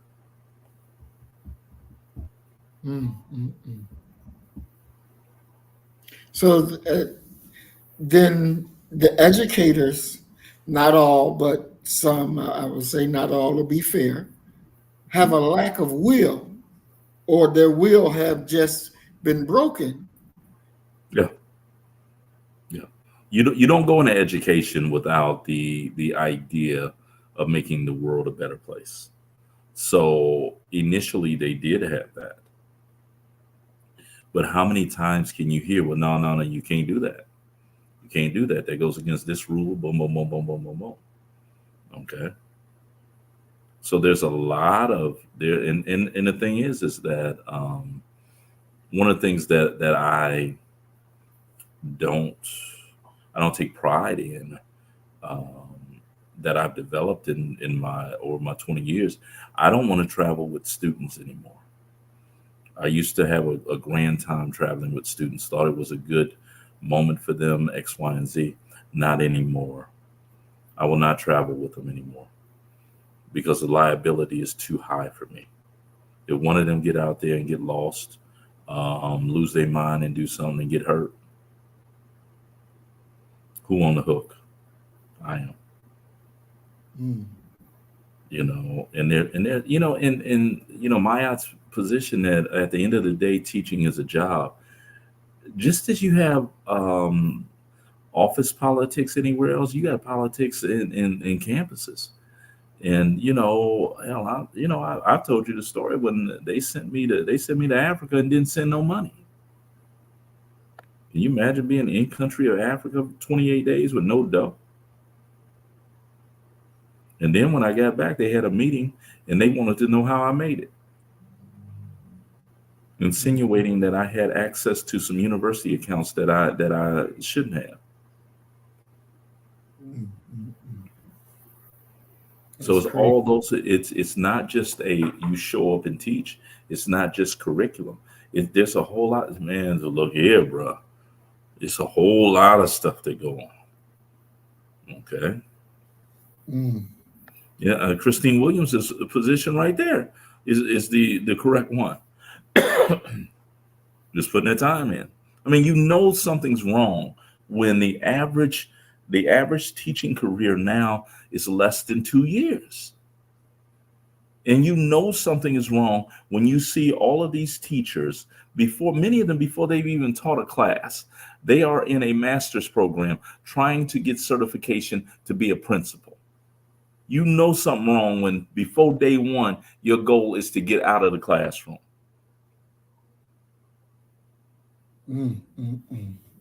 Maya said that some teachers just left 13 small children on a field trip, got on a bus, and left the children behind. Yeah. Yeah, I mean, the mental strain and stress is incredible. Incredible. Mr. Adolfi, they sent me there. It was only the fact that on the strength of who I am, because I do, even when I'm abroad, I seek out African Americans to do business with. It was our community that carried us for those 28 days. They sent that money the day before we left. And ain't nobody get fired. Wow. So there you go. You know what I'm saying? It's a whole lot more to it than and those days of, I'm not gonna say those days of caring for the children in a fatherly way, we still got that. We still got some elements in that. But those are people, especially if they're going to make it in the system for 10, 20 years, let alone retirement. Those are the people who were too stubborn to leave.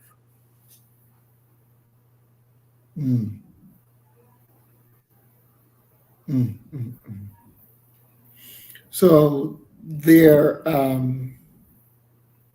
is there a possibility of, I would say, a new birth within the teachers to get that, I guess, the motivation of the spirit to be right?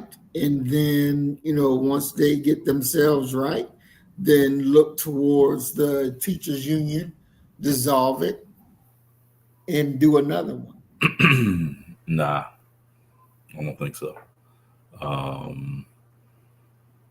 University of Texas just got rid of, well, Texas in general, but UT, they got rid of all of their DEI. Texas, and state of Texas, you can't have nothing dealing with diversity, equity, and inclusion. They fired all of them. The faculty members that might have been administrating those, they got to go back to the classroom, apparently. there's, how can I put this? We all have high moments and we all have low moments. And you got to handle that, that spiritual side, that psychological side on your own. The UT people, they're represented by the American Association of University Professors. The American Association of University Professors represents all of Texas. So if you ain't dealing with them, you ain't got nobody. And I'm sure that with the K through 12, it's going to be a similar situation where there will be one union that is over all of the negotiations and things like that. If you ain't gonna work through them, who you gonna get? Because I don't think that I know the state of Texas ain't gonna really work with nobody else. The state of Texas is kicking teachers' asses, okay, in a major way. And it's just what it is. We don't respect educators. There's something to be said for the infamous quote, one of the worst quotes that you could ever think of. And it is, those who can't teach. That's how people look at us. Wow. That's crazy. That actually is very crazy. Those who can't teach. Wow. There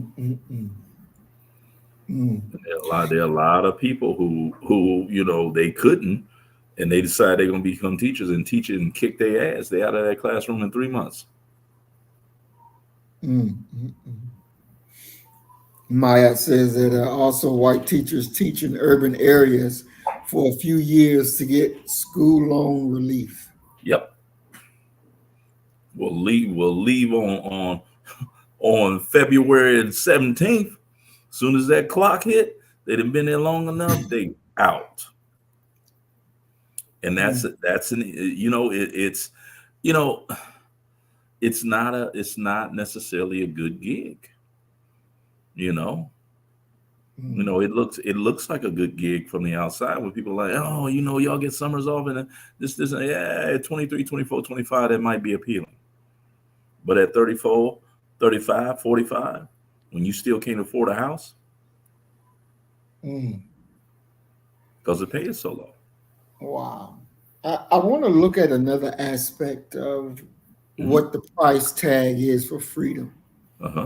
And we've talked about it before when Haiti got their freedom. They decided to go Toussaint Louverture.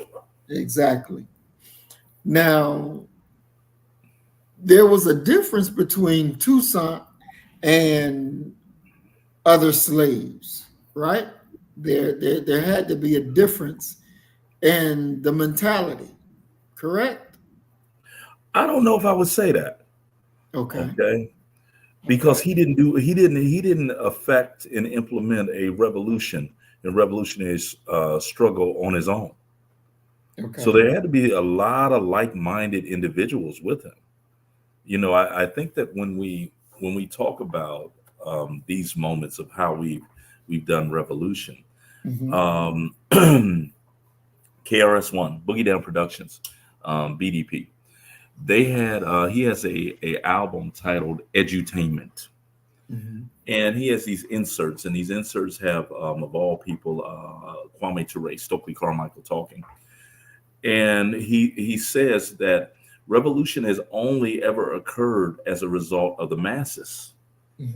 Okay, and he says, now you take George Washington in all of his greatness, all of his heroic splendor, and put him in the middle of Valley Forge, surrounded by the British, he can do nothing. Right. And he talks about Malcolm, he talks about Martin and what have you. You take Toussaint Louverture and you put him in the middle of Haiti, and he's the only one, he will be lynched. He'll be killed. So I don't know if, the historical record, it recorded Toussaint Louverture. But I would venture to guess that there's a whole lot of other brothers whose name and sisters whose name was not recorded, but were instrumental and heroic and courageous in regards to the Haitian Revolution. I mean, just to kind of project forward, let's say Mustafa Farrakhan, Okay. who is one of the most frightening individuals that one will ever come across, Mhm. head of the FOI. If the word was given and it was time to whoop ass, as you put it, Mhm. he would be recorded as the general that was behind it. But there Right. would be so many brothers and members of the FOI who participated that history doesn't record. Okay. But they were still there. You Mhm. know, Mhm. they would say, yeah, yeah, yeah. You know, those who were there. You remember Brother Maurice, right? Yeah, it was post something out for Brother Maurice. He went up in there and killed 132 white people. You know, by himself. But the people who participated would remember that. But Mhm. until some historian was in the room and was able to write that down, it would be kind of oral history Mhm. that once those guys passed away would no longer exist. Mhm. Okay. So let me ask the question a different way. Okay. Then him and the men that were with him, or the men and women, whoever, that were with him, Mhm. there had to be something that separated them from the regular ones who Yeah, didn't join the revolution, right? yeah. They were born. They were gifted by God with a revolutionary heart. Okay. That's really what it is. And they Hmm. were able to find their tribe, a Hmm. group of like-minded, like-hearted individuals who joined together and wreck shop. That's the probably the biggest thing um, that I have a problem with. One of the biggest things I have a problem with in our recitation of our rebellions. We talk about these rebellions from a perspective of yeah, what we need is a Nat Turner. Hmm. Well, Nat Turner couldn't have done nothing if he didn't have like-minded individuals around him. He would have been a Negro that killed 2, 3 white folk in the house, and history wouldn't have documented that. But when you get him with his tribe, then they're Hmm. able to do something that is long-lasting and significant. But if you tell the story that, well, it was Nat Turner that did this, it was Gabriel that did this, it was Denmark that, well, you're describing it singularly. Okay. If you say, well, it was Toussaint the Overture who freed Haiti. Well, subsequent revolutionaries, you can never do what he did because it's not historically correct. It's not accurate. It's kind of like My Wife and Kids, the Damon Wayans, Tisha Campbell um, show. They had a show on there where Vivica Fox, she was Damon Wayans' sister, Hmm. and they had these pancakes that it was a family secret, and they had vowed they would never tell anybody. And because Tisha was not blood related, she wouldn't know. Well, by the end of the show, um, Vivica Fox says, "Okay, I'm gonna tell you what it is. What we do, we put in our batter a little nutmeg." And she's like, "Oh my God, thank you for telling me, this and that and blah blah blah blah blah." As the show goes off, she grabs Katie, the youngest daughter, and she says, "Katie, it's not nutmeg, it's hazelnut. But don't tell her. When you Hmm. grow up, you keep the family tradition going. Okay." Regardless of what Tisha Campbell does, she'll never be able to replicate that recipe. And she's going Hmm. to say it doesn't taste the same. It doesn't. Of course, it doesn't taste the same because you don't have the recipe. Hmm. Of course, the revolution can't occur again because we don't have the recipe, because we become in many ways idolaters and we talk about one individual instead of talking about the collective movement. And when I say collective movement, I mean that select group of individuals, not everybody, Right. who literally led the way. Because you can be sure there were some Haitians who didn't participate in the Haitian Revolution, but they enjoyed the spoils of that war. Right. Okay, Right. it reminds me of something of all people, John Lewis. Mm-hmm. John Lewis said this. He said, we're down there integrating lunch counters, getting the hell beat out of us. He said, and after we had integrated the lunch counter, here come these cute girls, okay, who didn't do nothing, being taken on dates, sitting at the lunch counter eating. He said that bothered me. Mm. Okay. Mm. So everybody is not going to do it. You're going to have a select group of individuals who are going to activate revolution. And we need to get in that sweet spot where we're telling that story and not being on one end or the other, where we're saying, if only we had a Malcolm. Malcolm wouldn't have been nothing without the Nation of Islam. Okay. If only, or we go to the other end of the pendulum. If brothers just got together, we could do something together. Well, that's not historically correct of how we've ever done it. And so that's why, when we talk about Nada, Gabriel, Toussaint, whoever you want to talk about, we can't forget all these, the larger historical context, the ancillary piece of it. I mean, look at your boy, the schoolmaster Umar. Why Umar? He ain't gonna never get that school together because he trying to do it singularly. He ain't got no team that's gonna help him do that. He doesn't know how to work with a team, so it's never gonna come together. Our way has always been collective. So in dealing with that, because I want to build on that, because I definitely agree. But I'm making the point that Toussaint and the people with him were definitely different than the regular, average, everyday Haitian. Hell yeah. Right? Yeah. And what are the things that you would think that made them different?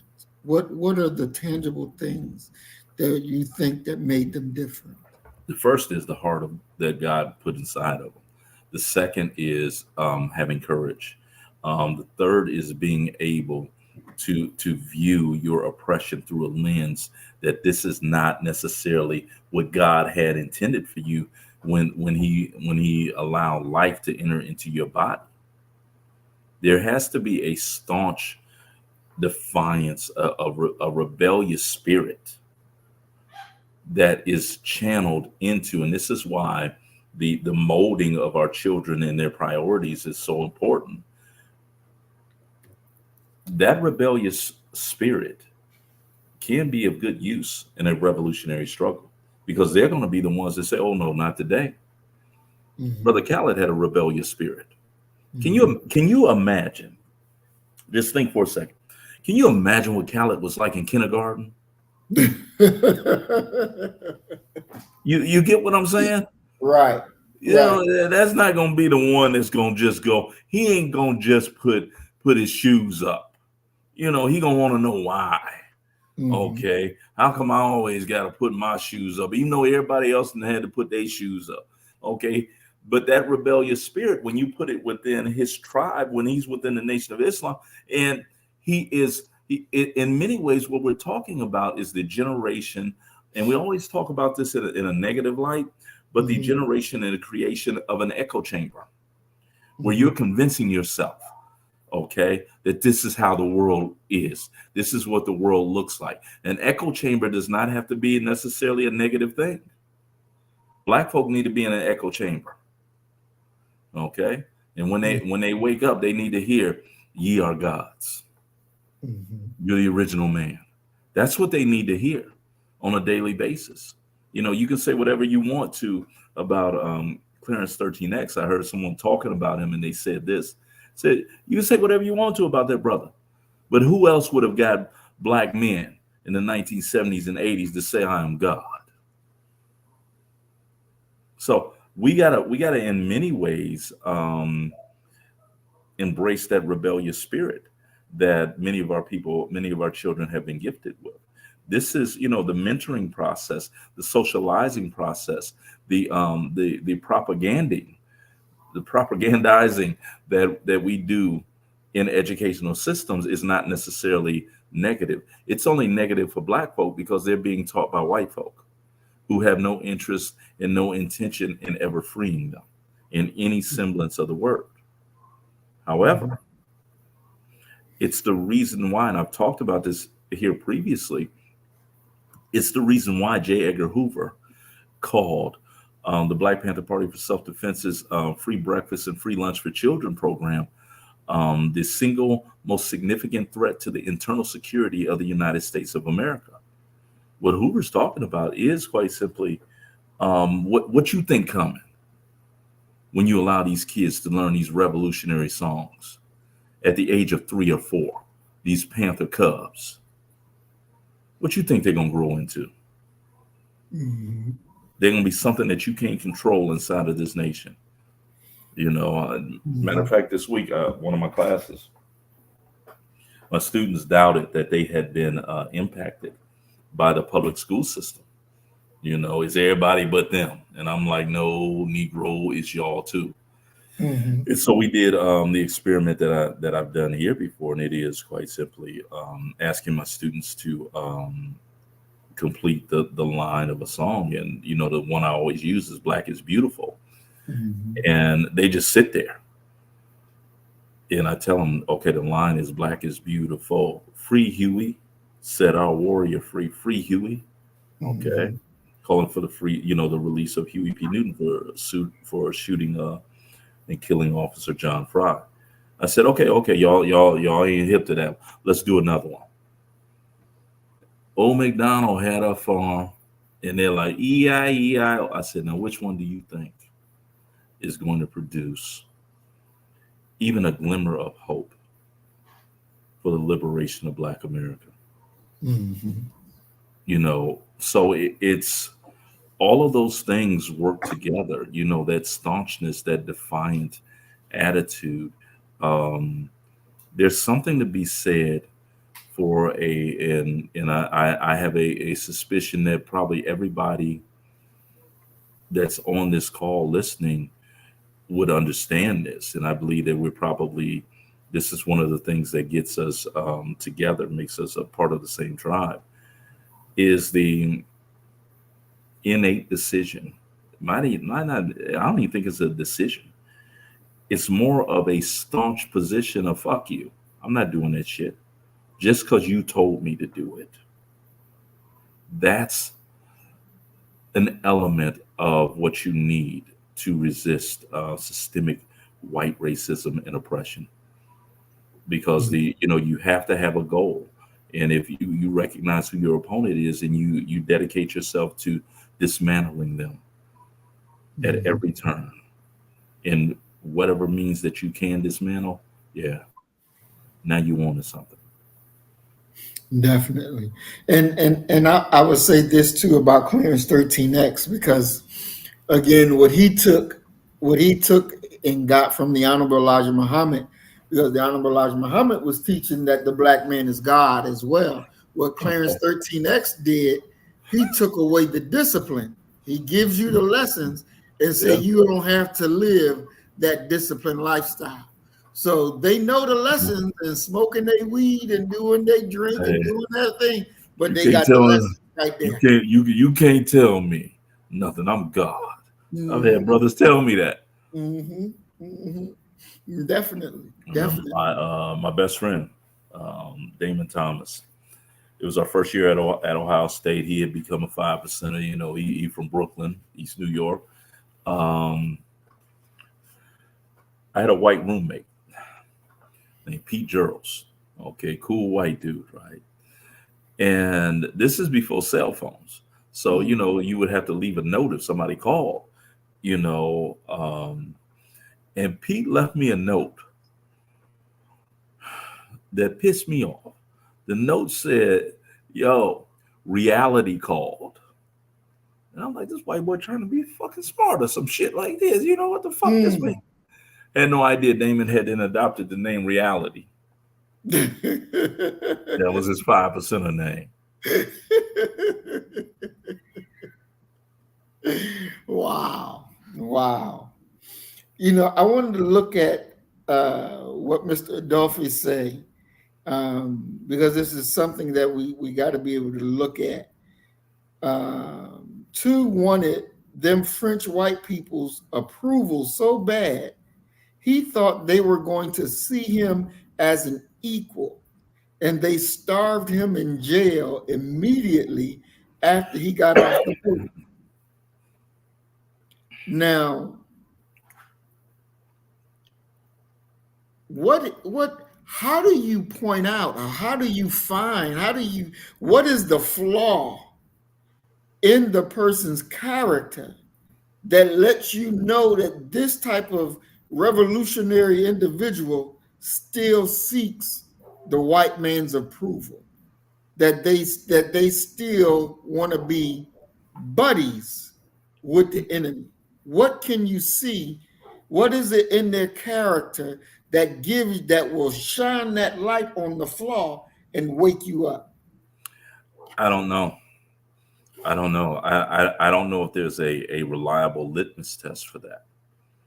I really don't. I mean, if you were able to figure that out and bottle it and sell it, you'd be the richest man that ever existed. We have some people who, within the idea of wanting their approval, what's closely associated with that is an acknowledgement that they have the right to exist and to live the way that they're existing and living. I think you only recognize that over time. That here you have individuals who, they mouth the words that they want their people to be free, but in actuality, what they're really saying is they want to take the white folks' place. They want to be next to them. They want to be peers with them. You're going to run your thing. I'm going to run my thing. And in there is a idea of, a recognition that the white rule, the white oppression is a legitimate one. And that even if we're able to come up, the goal is not to destroy them. The goal is for them to respect us. You know, it goes against one of my favorite constructs from Huey P. Newton, where he says the revolutionary is a doomed man. He's doomed because he'll either die on the battlefield failing to execute the revolution, or he'll succeed on the battlefield and lead a successful revolution, and the people will no longer need him. These individuals are actually saying, I would like for us to be free, but only under this condition of me being able to lead our people once we're free. Okay, you want the spoils of war that you've seen your white oppressors have, and that's troubling. You know, Doc, in Haiti, when they did their revolution and their constitution, when they wrote their constitution, they put in there that no white man is allowed to own property, but the white woman is allowed to own property. They were allowed to, the black man was allowed to marry the white woman. The white man was not allowed to marry no black woman. They were evidently, in my sight, they were misguided. They shouldn't have, allowed white women to own property, and they shouldn't have married them. Is it always, I heard it was Dr. Frances Cress Welsing, and I was going to play that clip tonight, but we don't really have the time, that she said that there's always an attraction between the black man and the white woman.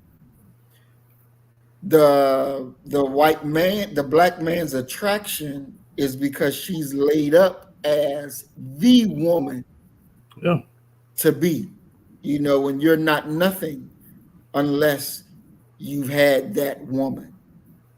Mhm. How do you destroy that thought that the white woman is the woman? How do you kill that thought? Erase all the history books and kill all the white women around. Mm, That's the only way you're going to be able to do that. There's something to be said. Number one, for one group of men coming into a foreign land and conquering that land, they're going for the women. mhm. Okay, it's the term booty. I'm trying to give me some booty. Right. It's flowing from that same line of thinking and what have you. So to be able, and Malcolm talks about this in the autobiography of Malcolm X, that amongst black men during that time, during 1950s and 60s, it meant something for you to have a Mhm. white woman on your elbow. It meant something that was psychological, that revealing something about the black psyche. So I'm not shocked at all by what Francis Cress Welsing said. I believe it to be true. That there are so many of our kind who, if you really were to talk to them, give them a truth serum, many of them find white women attractive. And if it's not a physical attraction, many of them see white women as a more acceptable mate, because we have all these stereotypes and caricatures of black women. But let's be honest, people tend to do business, and this is if you're looking to integrate yourself further into white society. People tend to do business with people they're comfortable with. Mm, And many wealthy white folk are not comfortable with black folk.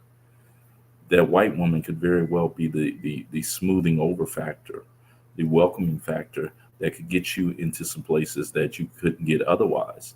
Um, and there's also something to be said for the fact that black men die so soon, that any of that success, any of those monies that's going to come via the interaction with white folk are going to immediately go back into white society. mm, mm, mm. Wow. And to answer your question, Mayat, about Dessalines, their constitution was written in 1805, and he wasn't killed till 1806. So I'm quite sure he may have had some input into the constitution of Haiti. And also, Eldridge Cleaver was Papa Ray, raping. He was raping black women, yeah, practicing his he skill practiced on the sisters, yeah. on sisters. And Hmm. I don't know that he actually raped any white women. Yeah, he did. Uh, He did. he did. Yeah, yeah. Eldridge had a conundrum on his hands. He won't tell how many black women that he assaulted, but he said he had this thing in the back of his mind because he hadn't been caught. Was he that good that he could do it and not be caught, or was it that the police department did not investigate the assaults of black women? So he goes on and he does assault a white woman, and he wrote that he got caught on his very first assault of a white woman. So his skill apparently wasn't that good. It was just that they didn't investigate what was happening to black women. Mm. And Yeah, for me, he writes about that in Soul on Ice. Yeah. and Doc, that's strange that Huey and Bobby and the rest of them would embrace Eldridge, knowing what this nigga did. That Yeah, doesn't, but for me, you that but doesn't make sense. yeah, but you got to remember that Eldridge's crimes were pre Black Panther Party, and actually the writing of Soul on Ice was what got him out of the penitentiary early. Okay, um, and Soul on Ice. It's if you go to a half price bookstore right now, I guarantee you'll find a copy of Soul on Ice. You'll probably find 5 or 6 of them. It was a national bestseller.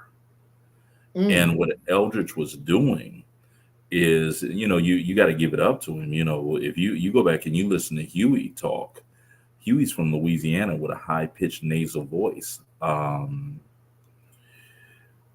Eldridge is the voice of Black Power. Okay, he's got a deep voice. He's very witty and insightful and what have you. You got to remember that Ronald Reagan was the governor during this time. He told Reagan, he said, "You so soft, I'll beat you to death with a marshmallow." Okay.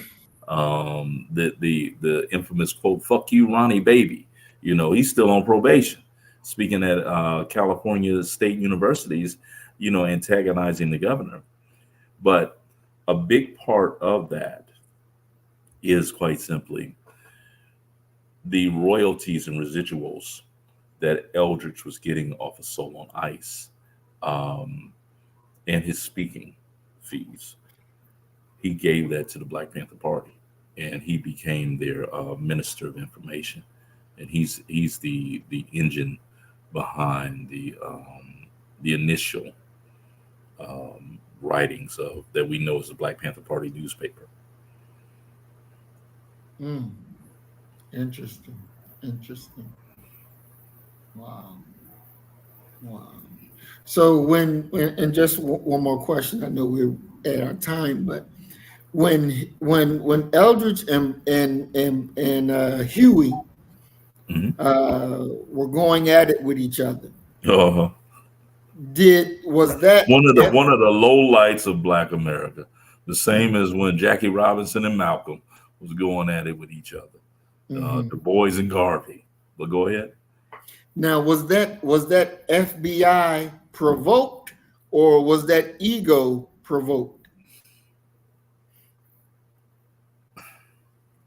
Both, but I would put it at ego first.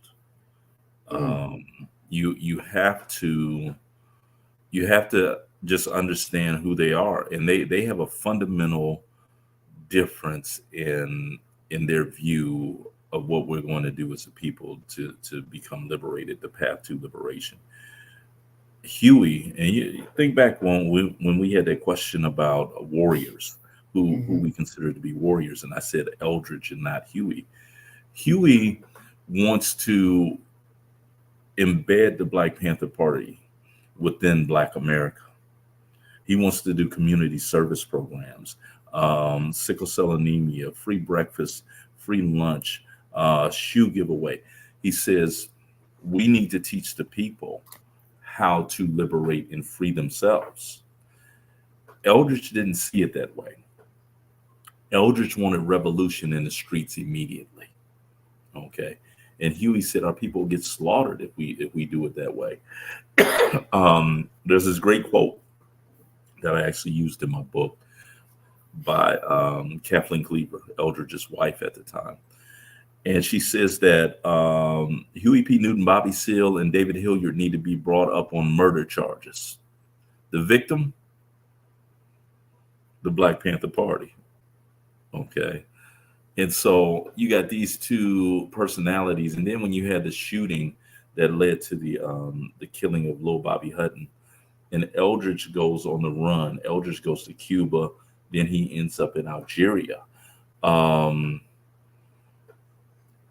The FBI's counterintelligence program used that physical distance to really antagonize that relationship. I'll give you one example.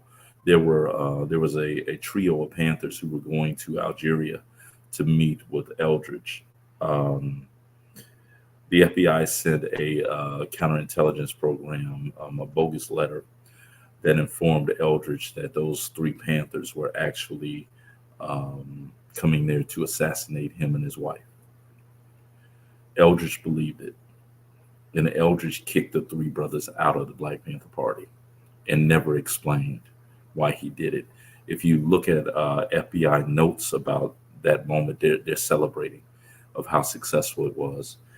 And they have informants, and also the Panther office and residences bugged. And so when the Panthers who were in America, those who were loyal to Newton, saw what Eldridge was doing, it just verified that he was crazy.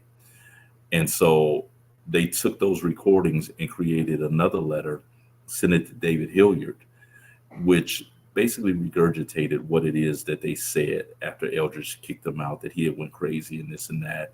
And it was under the pen of a colleague who had went to Algeria to meet with Eldridge, and he's lost his mind. He's this and that. So yeah, it's personality driven, but at the same time, the FBI stoked those fires. Mm. Now, Maya says, "What's the name of your book, Doc?" I want to Creating Revolution as They Advance. An oral history of the Black Panther Party. I'm actually negotiating with this company right now about reissuing that book. So, yeah. Now, I want to show everybody a picture of his pants. I mean, what in the hell? Oh man, come on, man. This is just freaking believable. Yeah. I mean, are we serious? Yeah. That's what he would wear? No, he tried to become like a fashion designer. And he put as you can see, a pocket there for your friend, and he customized it to if you lean left or if you lean right. Eldridge, he marched, especially when he came back, he marched to the beat of a different drum. And he was changed. He said that because he's in Algeria and there is no extradition laws back here, and he says that he was on the balcony of their apartment or what have you, and an angel came down and talked to him and told him that it was time for him to go back to America, and he would not go to jail when he went back. Now, keep in mind, Eldridge fled being ordered to go back to prison by Ronald Reagan, who was once again the governor then. He goes back and he's in court, and they put like a $2-3 million bond on him. And Eldridge ain't got no $2-3 million. And a white guy stood up in the back of the courtroom and said, "Give me 2 hours and I'll be back with the money." Eldridge had never met this dude before. Okay. And the guy put up stocks and bonds, and he was able to make it to that amount. Eldridge never went to prison. But Eldridge, he said, I've lived in communist nations. I've lived in socialist nations. And I'm telling y'all, that's not the way to go for us as a people. He comes back and he is a conservative at first. And he becomes the first Black minister of the Mormon Church of Latter-day Saints. Okay. What? Yeah. And when the Mormons, I remember the Mormons came, they come around and they're trying to, proselytize to you. And they came to the door. I said, "Yo, please come in here so I can ask you a question." And I asked him, I said, "Yo, how did Eldridge Cleaver become the first Black minister?" And they didn't know.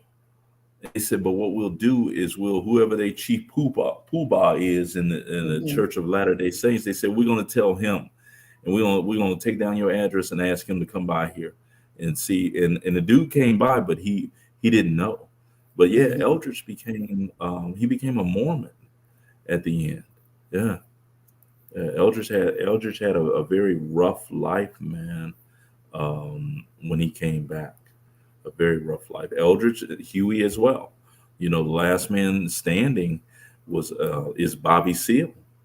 You know, he's the last one standing of the Panther leaders. Well, Emory Douglas is still kicking it strong as well, the one that did the art for the Panthers. But yeah, those are, you want me to see if I can go in my bag, man, and see if I can contact somebody, get you a pair of them pants. Nah, that's all right.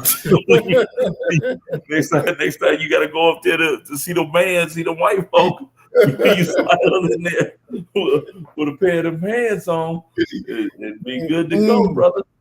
You think they had the police up there immediately?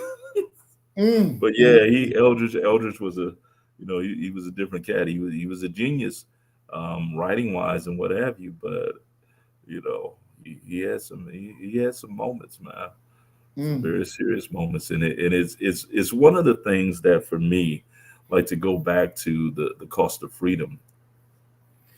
When we talk about our heroes that have been documented by history, like people talk about Eldridge, they'll talk about Huey, but these are still humans. These are cats who still got idiosyncrasies and things like that. That they're not superhuman.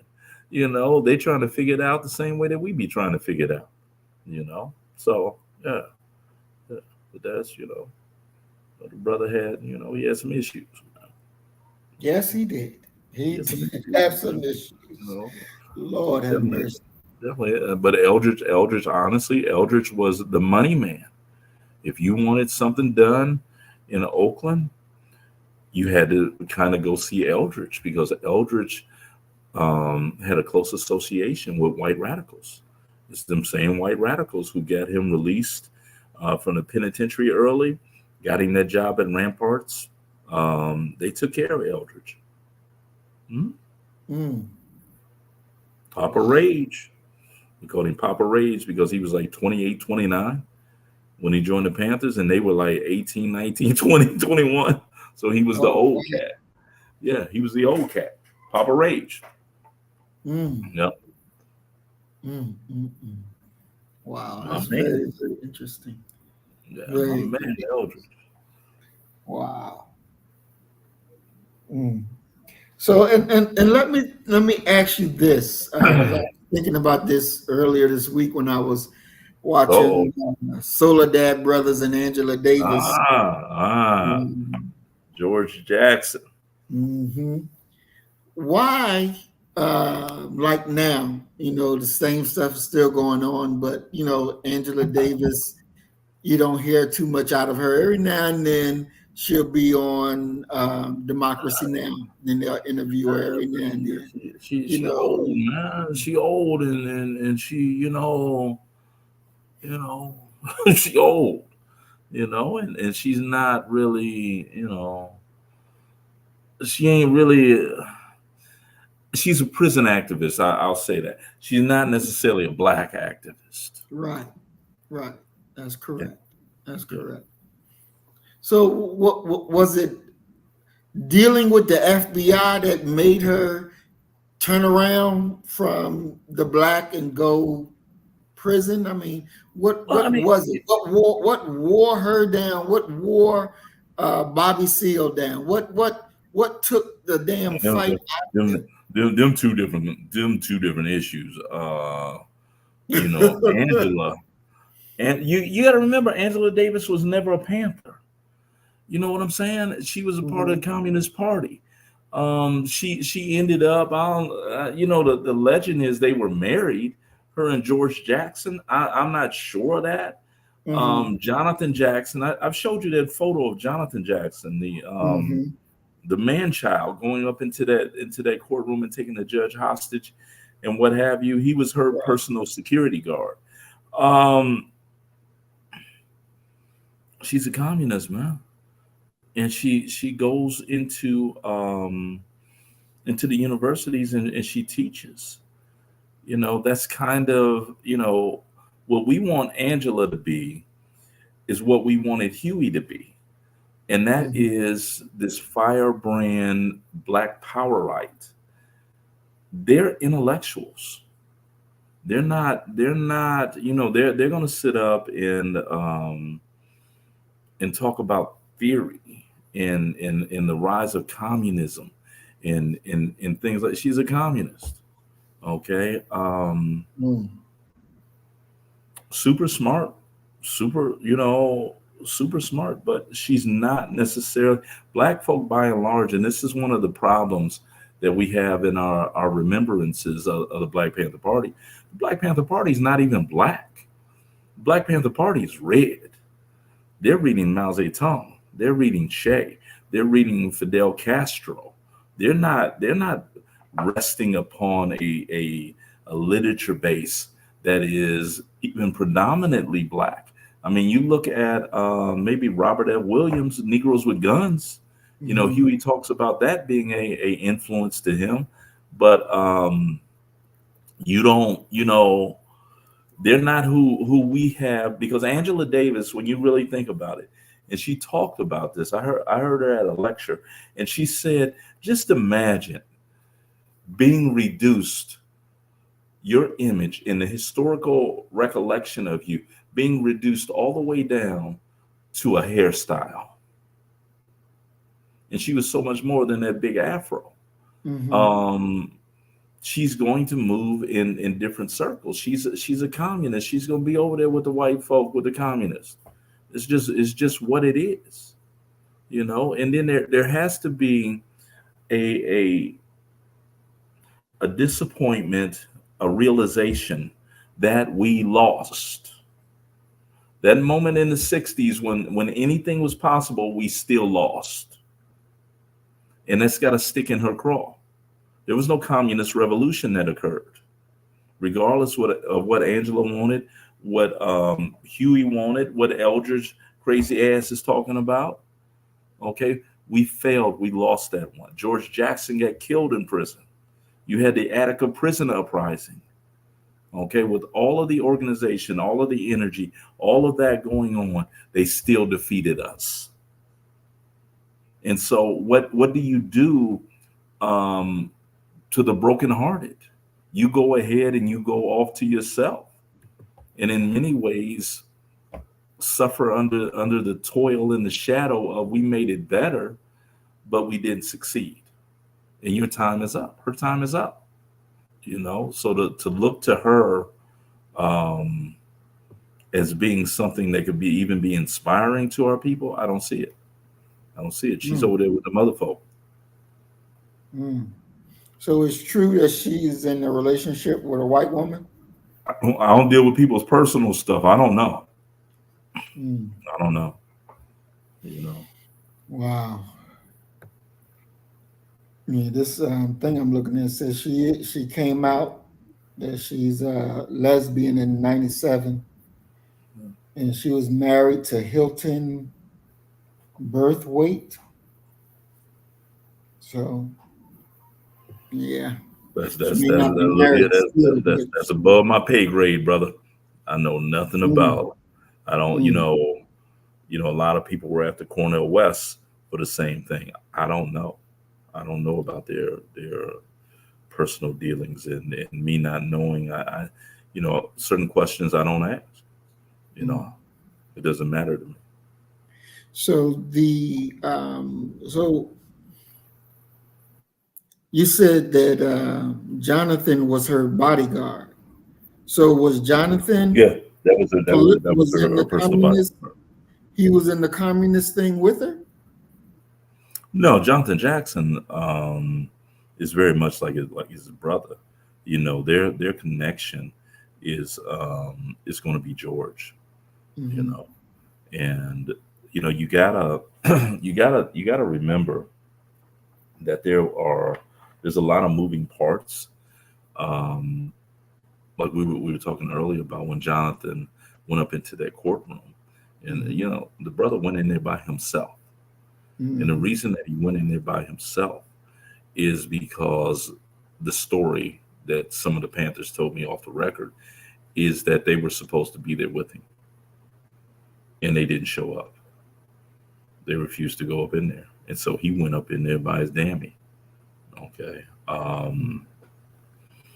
So it's these are people, and I think that when we reconstruct the history of what occurred, kind of like what we were talking about with Toussaint L'Ouverture, you would need a Haitian historian to be able to tell you, yeah, Toussaint. But then you had so and so and so and so and so and so, and they were over here doing this, and that. It's never as linear as we would like to think. Never. Because I watched, and I was telling you about the program that I was watching, and I heard their mother, and she was talking about her son Jonathan, Mhm. and she was like very adamant that no woman was going to tell her son what to do, because they were saying that Angela Davis made him go do that, and she was like, no, ain't no woman gonna make my son do that. He's a man's man, he ain't listening to no woman. And the matter of fact, the way she was talking, I wanted you to comment on that, because some would say that the way she put it will make him seem more like a male chauvinist, that no woman can tell me a damn thing. Yeah, I mean, but you got come on, man. This is 60 years before Me Too. Mhm, mhm, 50, 60 years before Me Too. Um, the best descriptions and probably the most consistent descriptions I've ever heard of Jonathan Jackson in particular, people refer to him as a man child, mhm, that he was courageous and bold mhm, beyond his years. But you gotta, I mean, come on, you're talking about the 1960s, 1970s, when a man could be a man. You could be a man's man, you mhm, know. Um, there's a reason why, and I'll just say it this way. mhm, There's a reason why um, sisters within the Black Panther Party for self-defense had to sort of unionize themselves to be able to deal with these brothers, because these are brothers who are coming off the block, who are not really politicized. They want to do something to help their community, but they're not politically mature, especially when you're talking about the idea of gender equality. mhm, Um, one of the interviews that I did with one of Huey's personal bodyguards, who was mhm, there the night that Elaine Brown fled Oakland with her daughter. And he said, now Huey's high out his mind on cocaine. He said, you mhm, got to remember that. He said, but he took issue with something that Elaine said and felt that she was questioning his authority. And this brother said that Huey pistol whipped Elaine Brown to the point that he was surprised her head didn't come off of her neck. And that What? was the night that she left. She writes about the night that she left the Black Panther Party, how she fled. Um, these are people. These are cats with psychological problems, cats with drug addictions, and it has to be hell on a sister to be in there trying to work with brothers who are, and you got to really accept that Black power in and of itself is male dominated.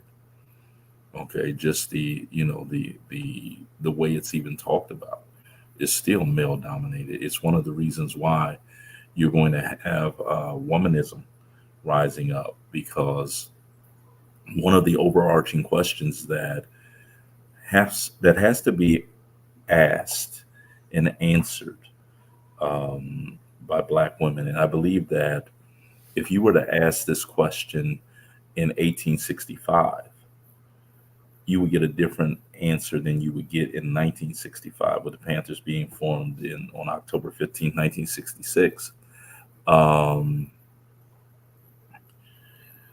if Black men are saved, will Black women be saved as well? Mm, Now, in 1865, with us emerging out of slavery, you could clearly say, yeah, Black men are going to bring Black women along with them. In 1965, I don't think that that's necessarily the tone and tenor of what's going on within the movement.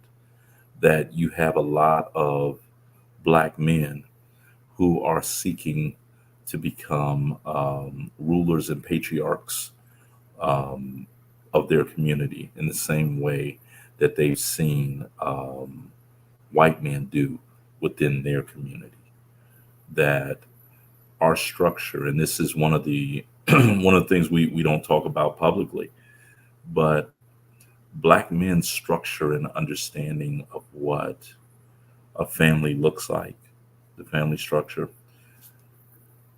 is in many ways flowing from and modeled from what they've seen white men do historically. But we haven't had financial resources to necessarily implement that, which changes a lot of things. And this whole conversation um, could take us down a different path of quite simply talking about what happened to the Black man in that Black Power era, Black Power position. Because in many ways, what we're looking at is the arrival of heroin. We're looking at the arrival of Black integration out of power. So Black businesses are closing. Lackawanna Blues got this beautiful moment where Hill Harper is saying, what we didn't understand at that time was that every time a white door opened, a Black door closed. So now you have a situation where Black folk are suffering economically. Mhm. Um, Black women are going to be on public assistance. And we have the infamous Moynihan report, where Daniel Patrick Moynihan and company says that the individual who is responsible for Black America being chained at the bottom of the socioeconomic ladder is Black women. And they go on to say that if you want to make it if you want to make it in America, those who make it, the majority of them have one thing in common, and it is they have never had a divorce. They have a two-parent income within the house. And black men are going to prison, and Black women are struggling financially. So the government takes this position of benign neglect, where they're going to sort of starve Black women out, and you're not going to get public assistance and what have you. And Black women responded to that by going to get second jobs, not reconciling with their children's father, which leads us to a nation of a Black nation of latchkey kids.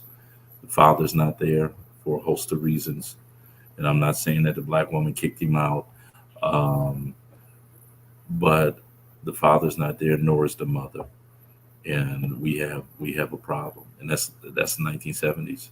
You know, when you Mhm. really understand, when you can look at it from a macro level, Mhm. um, it was the perfect storm. That here you have heroin, which is an IV drug, and you have the arrival of GRIDS, gay-related immune deficiency syndrome, and Black men are convinced that they're not gay, so they can't get it, and they wind up becoming infected through not through sex necessarily, but through sharing needles and what have you. And it leads us to a situation where Black women become the largest carrier of what we know as AIDS. You know, so a whole lot of things happen to us in that moment of Black power, with Black power ending. Mm. Mr. Duffy say, Doc, now that our parents and grandparents have integrated, how do we get back to building our communities together with Black classism, colorism, and social media influence? We can't. It's just what it is. We can't. You know, you're talking about a total reorientation of these people. Public Enemy had a song titled "Turn Off the Radio." We would have to turn off the radio and social media and everything that you could imagine to even get back to close to where we were. Um, these people have lost their minds. there will be some of us who are going to make it, who are, and I think that it's more than just some. I want to say the majority, because the part of me that hopes that the worst of us are just squeaky wheels, who are noticed the most and are, because they're the loudest. There's a part of me that hopes that's just true. But by and large, the masses, the only way we can get back is by controlling our intellectual diet. What is it that we're putting in our brains? What is it that we're putting in our minds? And until we get a hold of that, we can't get back. We're too far away. And not only are we too far away, we're still gravitating away from what any sensible person would realize and understand is positive and good for Black folk. All right, Doc, we are over our time. And Mayat said we're burning the midnight oil, and she only got one eye open. One eye open. Oh boy! All right, so I got another question, but I'm gonna save it. You done open my eyes to some things, and I let's continue this tradition talk, this talk talking about the 1960s and 70s and the idea of freedom, because that was, I would argue that every moment is a pivotal moment for Black America. But the 1960s and 1970s were, that's when you see the concentration of Black folk in central cities, because white folk are leaving. And these Black folk that have been educated in PWIs, they're moving to be near white folk. So if you're in industrial cities, you kind of been left behind. Wow. Excellent. All right. Earth Angel says, great program. Doc, you want to give your closing comments? Yeah, been looking forward to doing this. And I was talking to Brother Maurice about before we came on, about just needing to find your tribe, and you guys are definitely my tribe. I look forward to being here, and I definitely needed this after we hosted Umar Johnson on my campus on Thursday. I just don't understand some of our people, and I ain't trying to understand no more either. So I love you all, and I look forward to seeing you again. Yeah, excellent. Thanks, Doc. Thanks. And again, I want to thank everybody for joining us, for staying with us this long. We know we're normally a 2-hour program. Now we are over our 2 hours by 30 minutes, but we will definitely continue this. Again, thank everybody for joining us. And as we always say, you kill the nigga in you, I'm going to kill the nigga in me, and our God will reign supreme. We are Black first, today, tomorrow, and forever.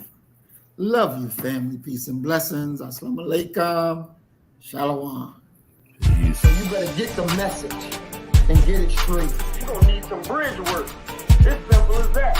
Because we're living in judgment. We're living in implementation.